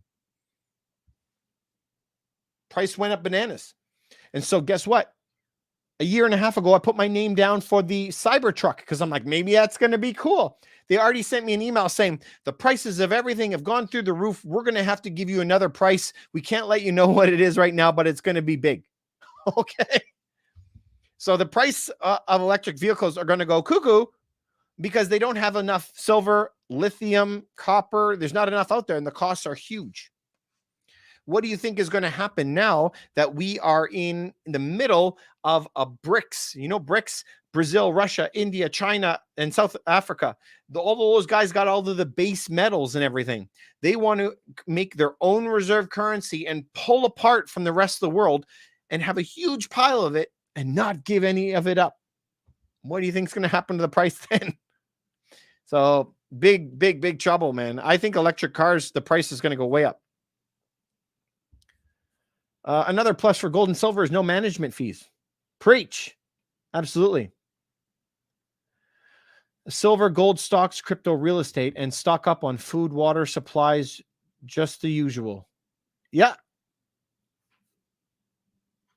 But, Jay, we have to do it at different orders, right? So you don't buy real estate now. It's not a good time. Silver, one of the best times ever to be buying silver, I think. Real estate, you got to stay away from. But food, water, supplies, all the food, all the water, all of your stuff that you use, like a soap, shampoo, dishwasher cleaner, all of that stuff is probably at the cheapest prices that you will ever see it at today. We're going to have a huge inflation over the next couple of years. I don't see any other way. So everything you buy today is basically on sale for me. So I buy a lot of it and I stock up on it because I know I'm going to use it anyway. If I go through a bar of soap a week, why can't I buy 100 bars, and I'm good for 2 years. So that's what I think. Ottawa resident, huge reader here. I love it. Have you seen my books? If you go to my list here, I have my top 10 books that I think that everybody should read. In addition to that, if you have read those, you go to the advanced courses and you read Tom Wheelwright, Peter Zian, and Ray Dalio. Jay, you said you try to read an hour a day, articles, and some random book. Nice. An hour a day is amazing. If you do that compounded, imagine in a whole year, 365 hours of education per year. Dude, you're a monster. You're going to take over the world. President of Apple. Luke, you said you used to read now. You're Seeking Alpha. Yep. Buy even less now. So yeah, Seeking Alpha. Great. Absolutely fantastic Seeking Alpha. But maybe you've read so much that you're like so wise that I got to come to you and ask you good questions. Wiglux, when do you think is a good time to buy a house, this year or next? Okay, so it really depends where you live. My 99% of the chance is that no, it's not a good time to buy a house. No, it's not. Here's the good news, though. Buying a house now does make sense depending on where you buy. So I just saw a house right now earlier today in Memphis, Tennessee for $109,000, and the thing rents for $1,200. No brainer, man. No brainer. As the cost of everything's going to the moon, the replacement cost on that house is going to be $250,000. You're buying the actual material to build a house at half price and you get the land for free. No brainer. So it really depends where you're going to be buying. That's the question. Luke, you said there's usually at least 10 stocks a year that go up 100% or more. Dude, there's penny stocks. There's more than 10 stocks a day that double in price. But thou shalt not gamble. I ain't gambling. I want to make sure money.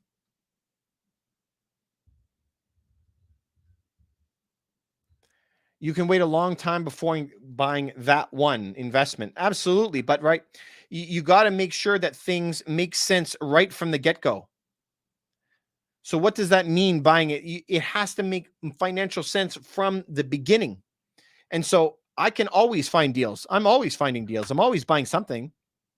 I'm buying gold, silver, some crypto, buying real estate, opening a business, investing in myself, going to a conference. There's always deals out there.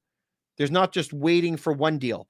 So this is what the big thing is think about this. You're not out there as an investor to always hit grand slams. That's not always going to happen when the bases are loaded, like Babe Ruth, pointing out the crack. It doesn't happen all the time. All you're trying to do is always get on base, get on base, get on base, get on base. And the runs will just keep coming. So it's all about these little wins. Bang, bang, bang, bang, nonstop. Get on base. I'm not looking for a grand slam.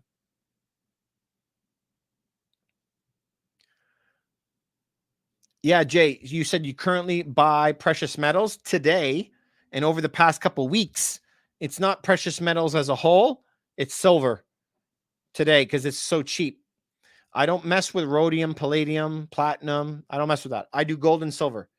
The other markets are way too volatile when it comes to Russia and all the emissions and everything, all the environmental things right now. I don't touch them.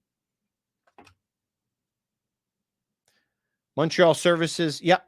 Buy next year. If you guys are thinking of buying or selling any homes, you should call me. I operate all around the greater Toronto area, but we also do consulting and advising for all over North America.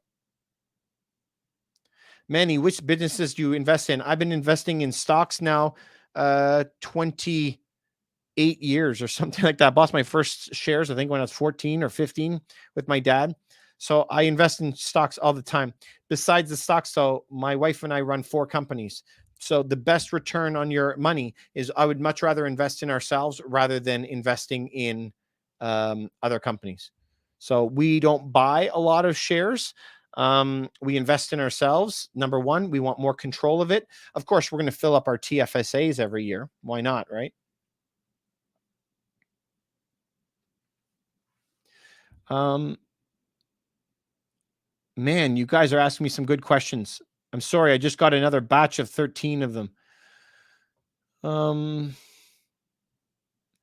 I don't do startup investing. No, Ottawa resident. I only do pre-existing companies. But the 4 companies that we run, we started them.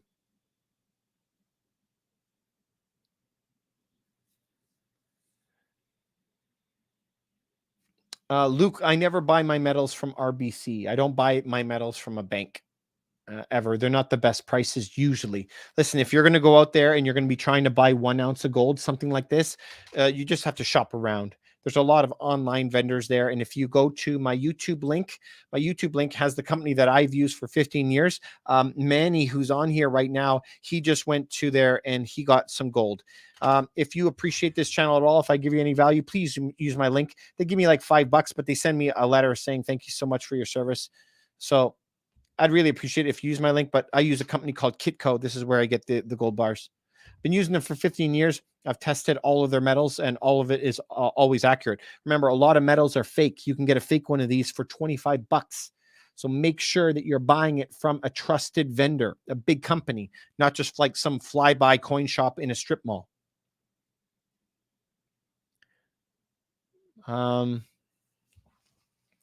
Just get the best price, Luke, on the metals.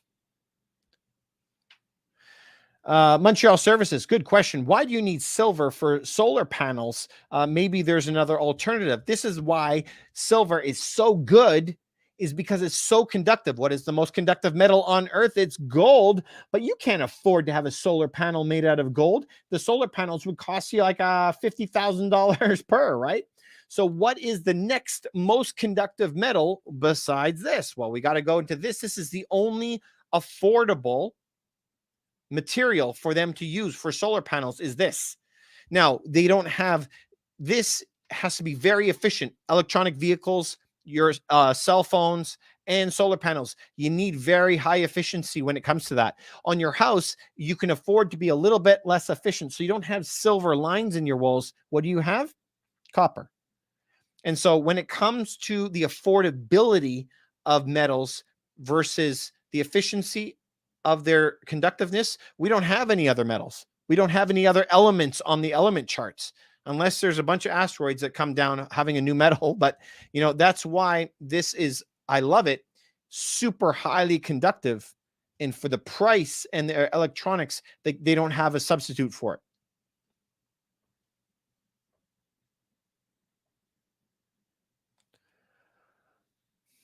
Tony Turner, Luke, you're saying Tony Turner has a book, but it's mostly stocks, but market analysis. Studying technical analysis good as well. Even just the basics. Absolutely. I'm not really good with technical analysis. I tried it out for a while. I didn't do very good at it. Millie, you have copper bars? Baller, man. I got no copper. Amazing. Luke, all oil is traded in U.S. currency so far. That keeps the U.S. dollar in demand currency, of course. That is why they came up with the petrodollar system. Why do you think the United States has an entire aircraft carrier and all those boats over all around Saudi Arabia?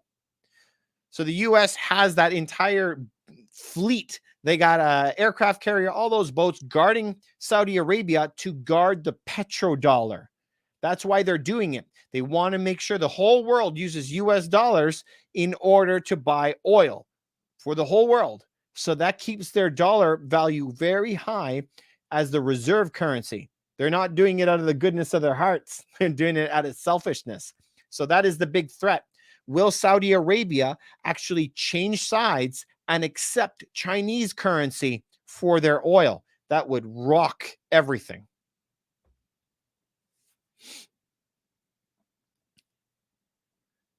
Oh, Montreal Services. You buy gold and silver and keep them where? At home, on paper. This is a public news announcement. Never keep your gold and silver at your home, ever.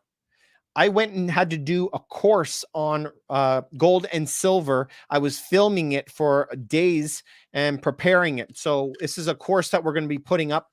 But gold and silver, guys, gold and silver is super, super valuable. Somebody could break in your house and take it. So all of our gold and silver, besides this, is sitting off site. We have it in safes, in vaults, and safety deposit boxes. You never keep it at home, ever, ever, ever. Always keep it off site. It's so dangerous to keep at home. I don't own any gold and silver on paper.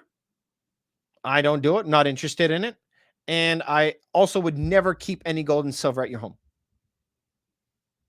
It's crazy town to do it. There's no insurance that would ever cover it. Your entire life savings could be gone in 1 second with one person breaking in your window. Don't do it.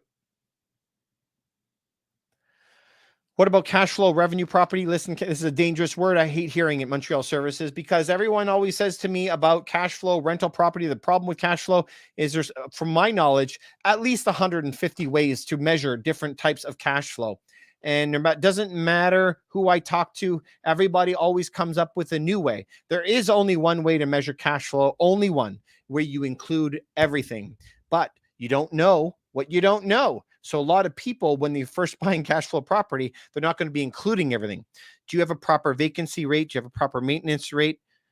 Do you have your property management in there? Do you have bookkeeping? Do you have accounting? Like, you have to include everything. And a lot of people just discount those. So not real investors, they don't look at everything. So this is what I learned by working for people who were buying millions and millions of dollars of these types of properties, learning how they look at it. Now I copy it. Cash flowing revenue property is amazing. It really depends where you buy it, though. If you're buying cash flowing revenue property in a landlord-friendly jurisdiction, I absolutely love it. Rental income is not a hedge against inflation. Yep. Yes, absolutely. Only in a landlord-friendly jurisdiction. Friend just bought in San Antonio, 200,000, rent 1,700. That's pretty good. That's pretty good. I would expect more than that, but it's not bad. He's 25 and rents his place out, but owns in San Antonio now for rent. Nice. The guy's doing good. This is for Luke. Montreal Services. What about government bonds and GICs? Should I invest in them? Here's the answer about GICs. Absolutely not. No way in hell. If you want to know, you go to my YouTube channel and look at something I was talking about negative yielding rates. If inflation, stated inflation, is 8% and they're only giving me 3% on my GICs, I'm losing 5% per year. There's no way I'm going to line up and give them my money in order to lose. Ain't going to happen. That's why I invest in other things. So don't invest in GICs. Absolute cuckoo town. No bonds, no GICs, no treasuries. I'm not losing that money.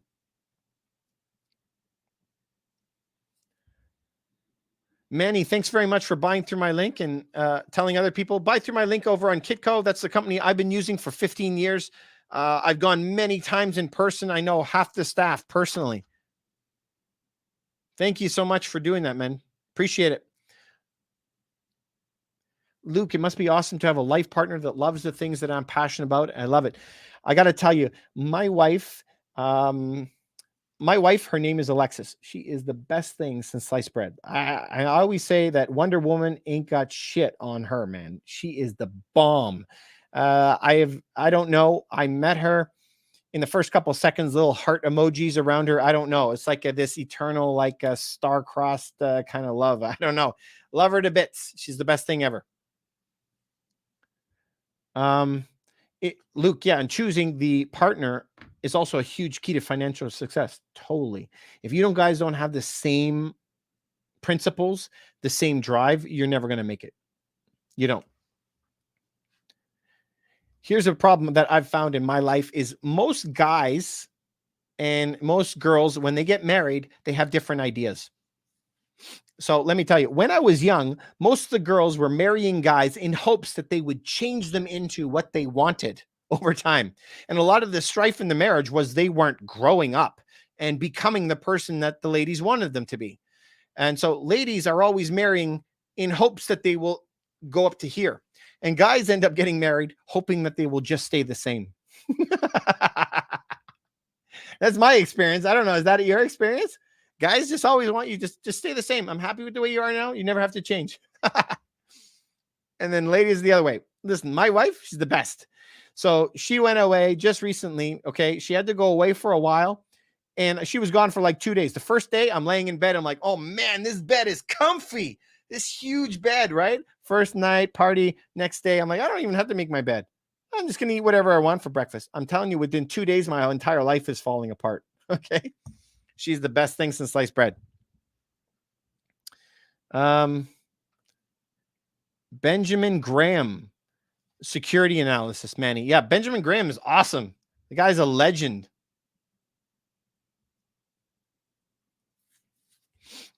Something you don't know, Luke, can you insure the metal holdings? I don't think you can insure metal holdings.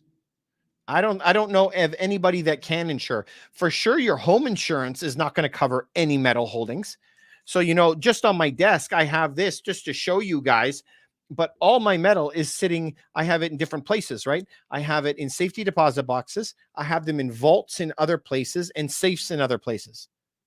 You don't ever have this stuff in your home and you can't insure it. Not that I know of anyway. Oh, Luke, you said your wife hates investing and does limit you. That's hard, but you know what? I'm sure she's great at other things. Everyone has some really good things that they like, right?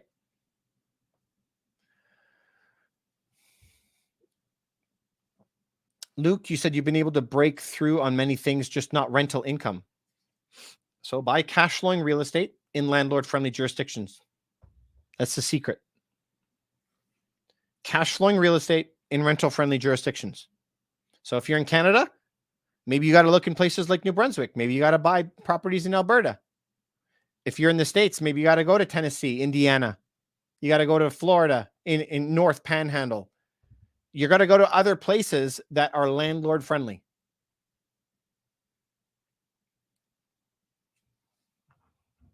Luke, if you have your gold in a vault, that company insures the gold.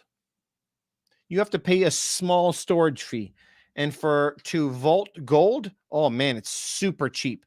I mean, it's like 0.2% or something like that. Luke, you said you could do stocks. Yeah, that's good that you can do stocks. Are they insured at bank safety deposit boxes? Not that I'm aware of. No, I think it's the safest thing that you can do. So they don't provide insurance when you have it in a bank safe.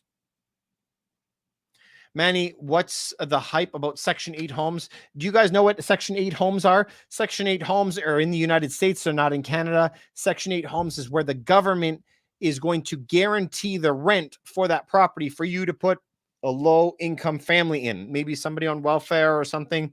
They're going to go in. But when you put those type of people in your property, you have a risk, right? What is the risk? They might damage the house, but you don't have a risk of them not paying because you're guaranteed rent. So, I wouldn't suggest that you start off in that. It's like an advanced investor, and you need to have some really good property management to deal with all that. Luke, New Brunswick has always been amazing, but just a few months ago, they put a cap on how much rent raise that you can do.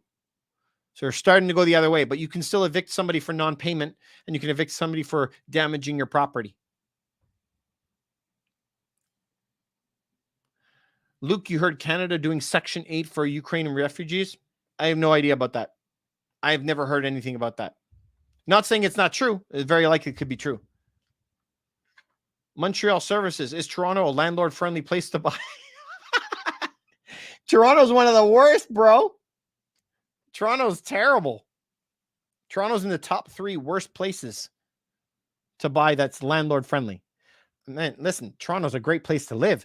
I got the hockey, I got Toronto Symphony Orchestra, I got Canada's only baseball team. There's theater districts everywhere, restaurants everywhere. The lake is here, beautiful things to do, amazing place to live. But this is not where you buy rental properties. This is where you buy your home to live in, and then you buy other properties in rental good places. But remember what I always say about rentals: you need a diversified portfolio of stocks, but you need a diversified portfolio of property.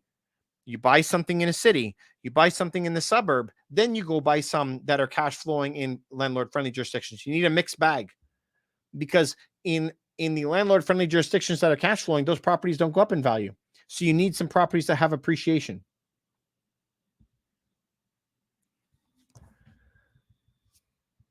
Are you buying Section 8 homes, Manny? Nope, I'm not. Luke, and Toronto is close to Burlington, which makes Toronto amazing. Yes, Burlington's pretty awesome place. We sell homes in Burlington all the time, Luke.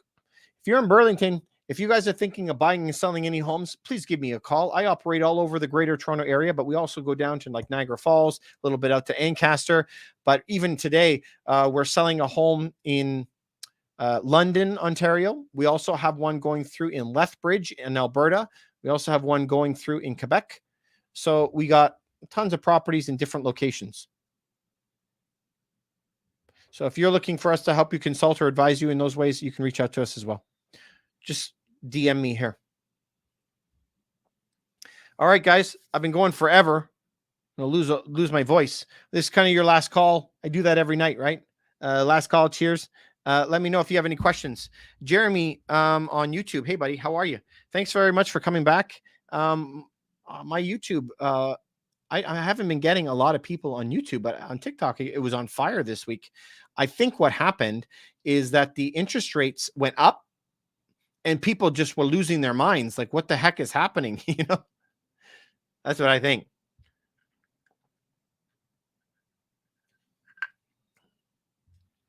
Montreal Services, you're in Montreal. Do you have any do you have any rental income properties? And if so, where? Montreal Services. So I have two companies that are holding companies that accumulate properties for the other companies that we operate.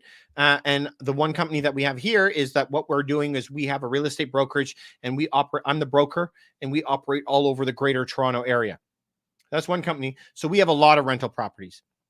So we have rental income coming from a lot of different places. But where would I say that you should start off? If you're Canadian, if you're in Montreal in Quebec is the last place in Canada. It's the number one worst place for me. And the reason is because if somebody decides to not pay you rent, what happens? They can live in your property for up to 2 years without paying rent. Now, everyone says, David, it does not say that in the book. When I open the book says, oh, I have like 5 months to kick them out. Yeah, but they're so backed up that now it could take you 2 years to get your case there. So I can't risk 2 years of my rent and my hard-earned money for somebody just to decide not to pay me. So that's where I wouldn't do it. If you're going to be buying in Canada, the first place I would be buying is looking at some place like New Brunswick or out in Alberta. Manny, you said always a pleasure. Get some sleep. Thanks so much, man. 10 o'clock at night on a Friday. I've been going since early this morning. Really, really tired. Luke, you said I'm doing a great job here. Thanks very much. Interest rates, yeah, they've went up a lot. Interest in YouTube video has dropped really badly. Yeah, absolutely unbelievable. Listen, guys, I've spent hundreds of thousands of dollars on my education. I've been doing it for 20 years, and I feel like I'm kind of shocked. I try and give it away all of my best information that I can. And I don't know why there's not like 1 million people following me, but I always know that if I threw a cold bucket of ice on my wife in the middle of the night and she woke up screaming, I'd probably get 1 million views. I'd be divorced, but I'd get 1 million views, Yeah, Luke, New Brunswick should be on your list. Fredericton and St. John. All right, you guys. Jeremy, thanks so much for coming on YouTube. I appreciate it. I appreciate your patronage and coming by. You asked a lot of good questions yesterday. Hope that you learned something today, something cool. Luke, you said you'll get it back. This is good. One day, yeah. All you can do for me, if you're going to buy any gold and silver, please remember to buy it through my link on my YouTube link. They give me like $2 or something, I think, but I like getting my credit. So I get more VIP. They send me a letter and say, thank you for my service. So if you would do that, I would appreciate that. All of you guys over on TikTok, could you follow me over on my YouTube channel? It's the exact same name, Rough Team Realty. And Jeremy, yeah, you followed me. Thanks so much, man. I appreciate you coming on. Jeremy, did you learn anything today? We've had a very diverse conversation for like 2 hours. We got a lot of cool stuff out there today. Luke, PEI. Listen, Luke, about PEI, I've never looked into PEI actually. I know one person about a year ago that was looking into getting Airbnb, and at the time he asked me to look at it and it didn't work. But I don't know what its current status in PEI is. Millie, you're very, very welcome. Thanks very much, Millie. 15 ounces of silver, 16 years old. You are absolutely killing it. Absolutely amazing. Kai Jensen, you're saying, how about BC? BC is no good. Do not touch BC. Not right now. Maybe next year, but not right now. Right now, I would be focusing like I was saying, I've seen some in Newfoundland, Nova Scotia, New Brunswick, and Alberta. But my favorite still is New Brunswick and Alberta right now.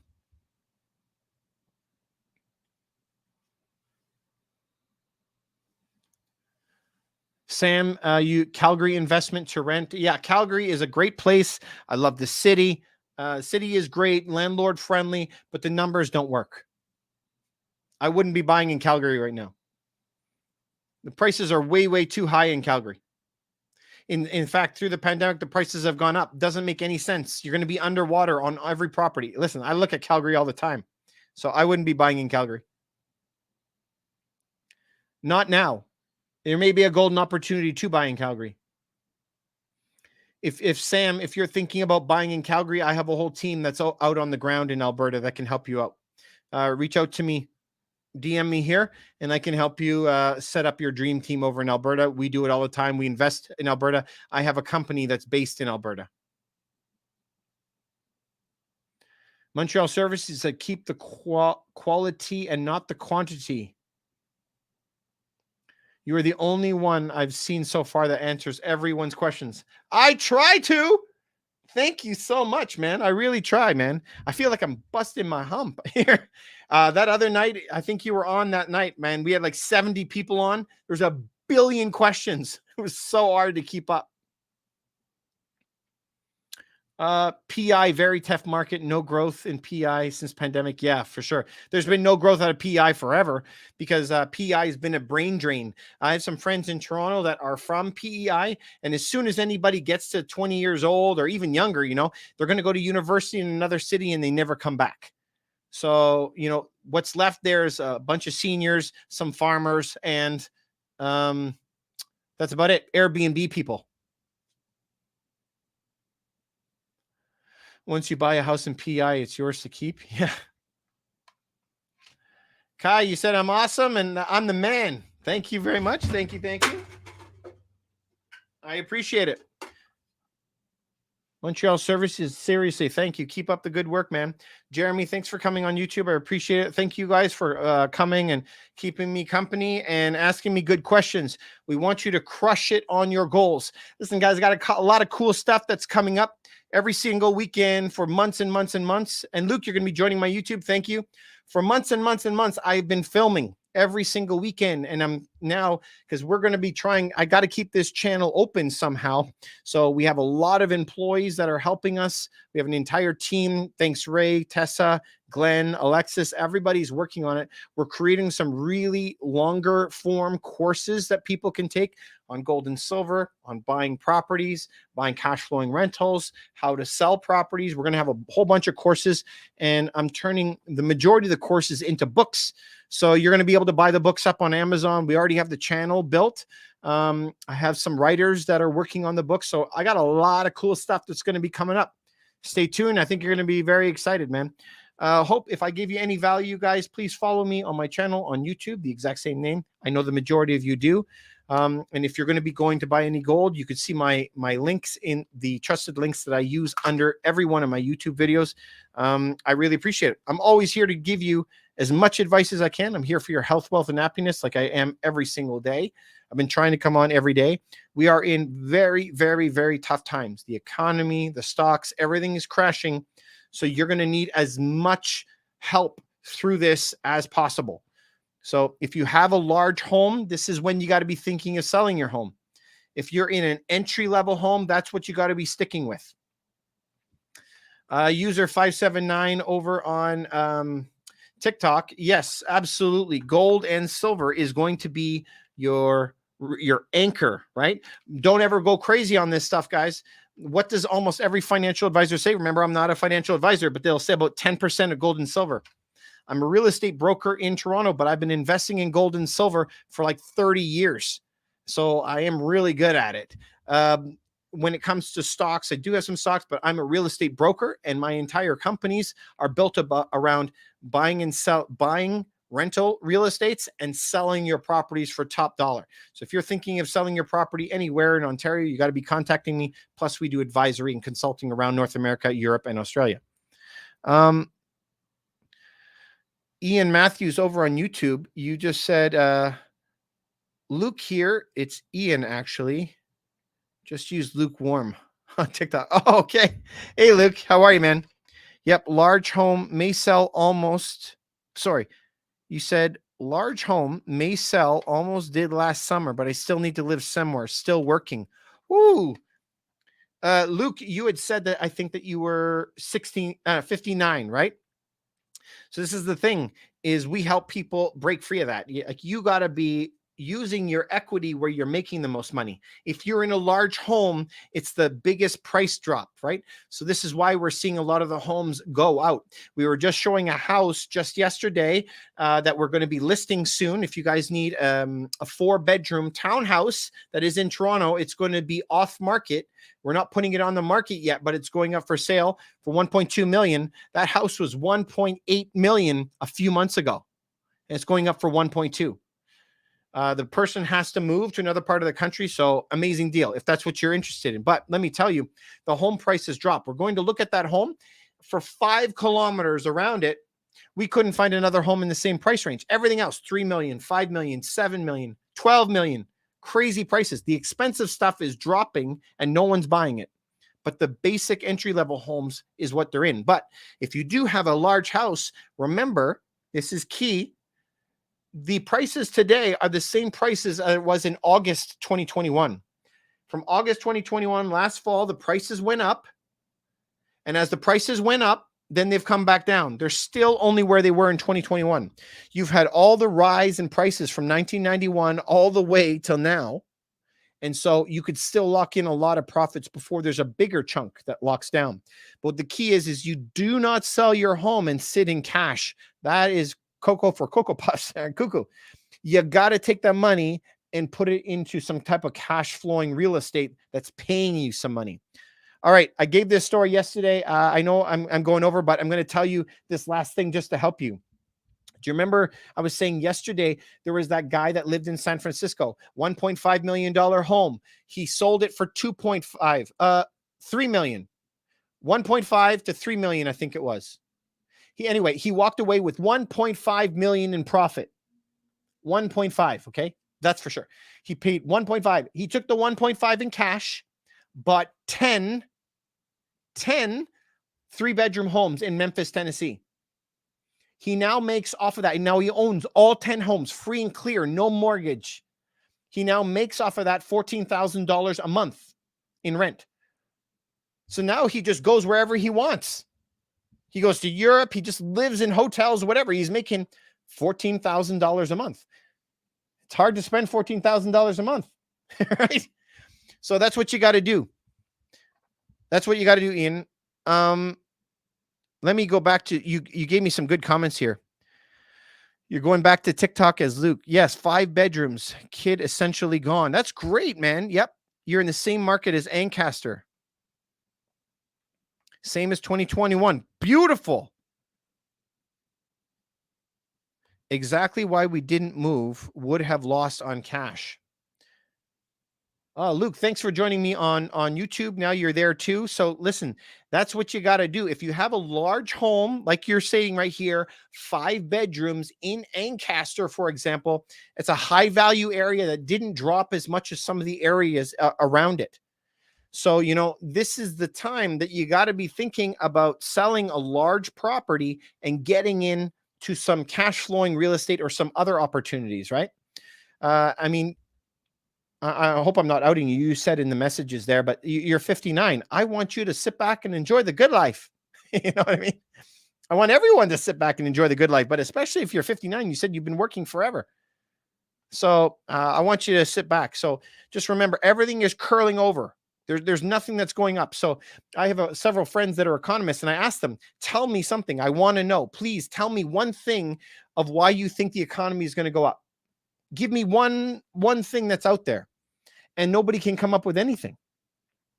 The only answer that I see that people tell me is, well, I hope interest rates are going to go down because then I'm going to be okay. I hope food prices are going to go down. But what if they don't? I call it hopium, like it's a drug. What if the hope doesn't happen? What's going to happen to you? And I'm having more and more of these conversations with clients where they're telling me, I got 1 month to go before I lose my house. I got 5 months to go before I lose my house. And it's terrible to hear that message, right? To see them on a Zoom call and they're crying and you feel like giving them a hug, right? Like, awful. It's terrible. Yeah, Ian, I want the very best for you. No matter what happens, I want the very best for you. I want you to crush it. But if I do work in Ancaster. If you're interested in giving me a call, please DM me here on YouTube or DM me on TikTok, whichever platform you're on. Just send me a message. I'd be happy to help you out in any way I can. I have a team that operates over the entire Greater Toronto area. We have about right now 4,200 private buyers who are in our pool that are always looking for off-market property homes. So do you guys know how I just said that we're going to be listing this home? It's a townhouse, 4 bedrooms, 1.2 million, right in the city, actually. Really, really nice property, quiet street. But that home we put on off market. So we send it to our 4,000 people and we usually try to sell it to them before we let it go live on the market. Anyway, if it's something that you're interested in, it's free to have a consultation with me. We can jump on Zoom. Ian Matthews, got to go. You've been here a long time, man. I hope you have a great day. Thank you very much for following me and following me on YouTube. I really, really appreciate it. Thank you so much. Have a good night. Over you guys on TikTok. Do you guys have any questions before I jump off? Any more questions from you guys over on YouTube, you guys? So the market is in for a shock and awe, I think. I can't see any way around it. Like, this is the thing, is we have a big extensive network. So I'm actually talking to farmers that are out in Alberta. I'm talking to fishermen who are out in the Atlantic. And there's a lot of problems that are coming. So this is why you got to be careful, guys. I always say buy a little bit of gold and silver and Bitcoin and Ethereum. You got to buy a bit of it. Try to get some of your wealth out of the banks. And just to kind of make you weird, I'm going to give you guys some homework.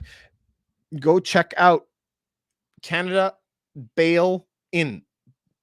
Canada BAIL Bail In. Go check that out. Saskatchewan farmer Kent, how are you, buddy? I don't know any farmers in Saskatchewan. I know a lot of them over in Alberta. So just before I go, Kent, how's your crops? How's all your friends that are farming? This is my question, basically. Is everybody in Saskatchewan planting the same as normal, same amount of fertilizers, same amount of crop going to come off, no problems? Because even if that is the case, I'm very curious, because all the ones that I've been talking to in Alberta, they either were missing fertilizer, high cost of fuel, couldn't get seeds, they couldn't get chips to run some of their machines, and they're going to have some real problems. Oh, Kent, you said some great crops, some disasters. Let's see how it turns out, eh? We're going to find out in the next month. I know this is going to be a tough month for you getting all that grain off. My dad was a farmer from Alberta. So I love farmers. Awesome. So keep up the good work, Kent. It's awesome. I'm happy to hear that you have some great crops. That's amazing. Yeah, high cost of inputs, right? We've been seeing that. Fertilizer through the roof. Most of the world, water is through the roof, right? Europe, worst crisis in 500 years, no water. Oh, you just got in from supper. Yeah, man. So one of my best friends lives in Alberta, man. And when it comes to harvest time, he says that he's up 24 hours a day just running the combines. Anyway, very, very good. Kent, if you haven't been here before, I don't think I've seen you here before, but if I did, I apologize. Yeah, we need rain big time. You can follow me here at Rough Team Realty. I have a list of the top 10 books I think everybody should read here.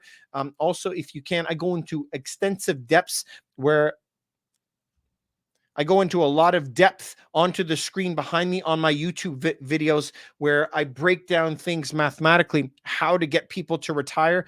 Generally, our goal is to bring our clients into retirement within 36 months of starting to work with us. Anyway, that's what we do.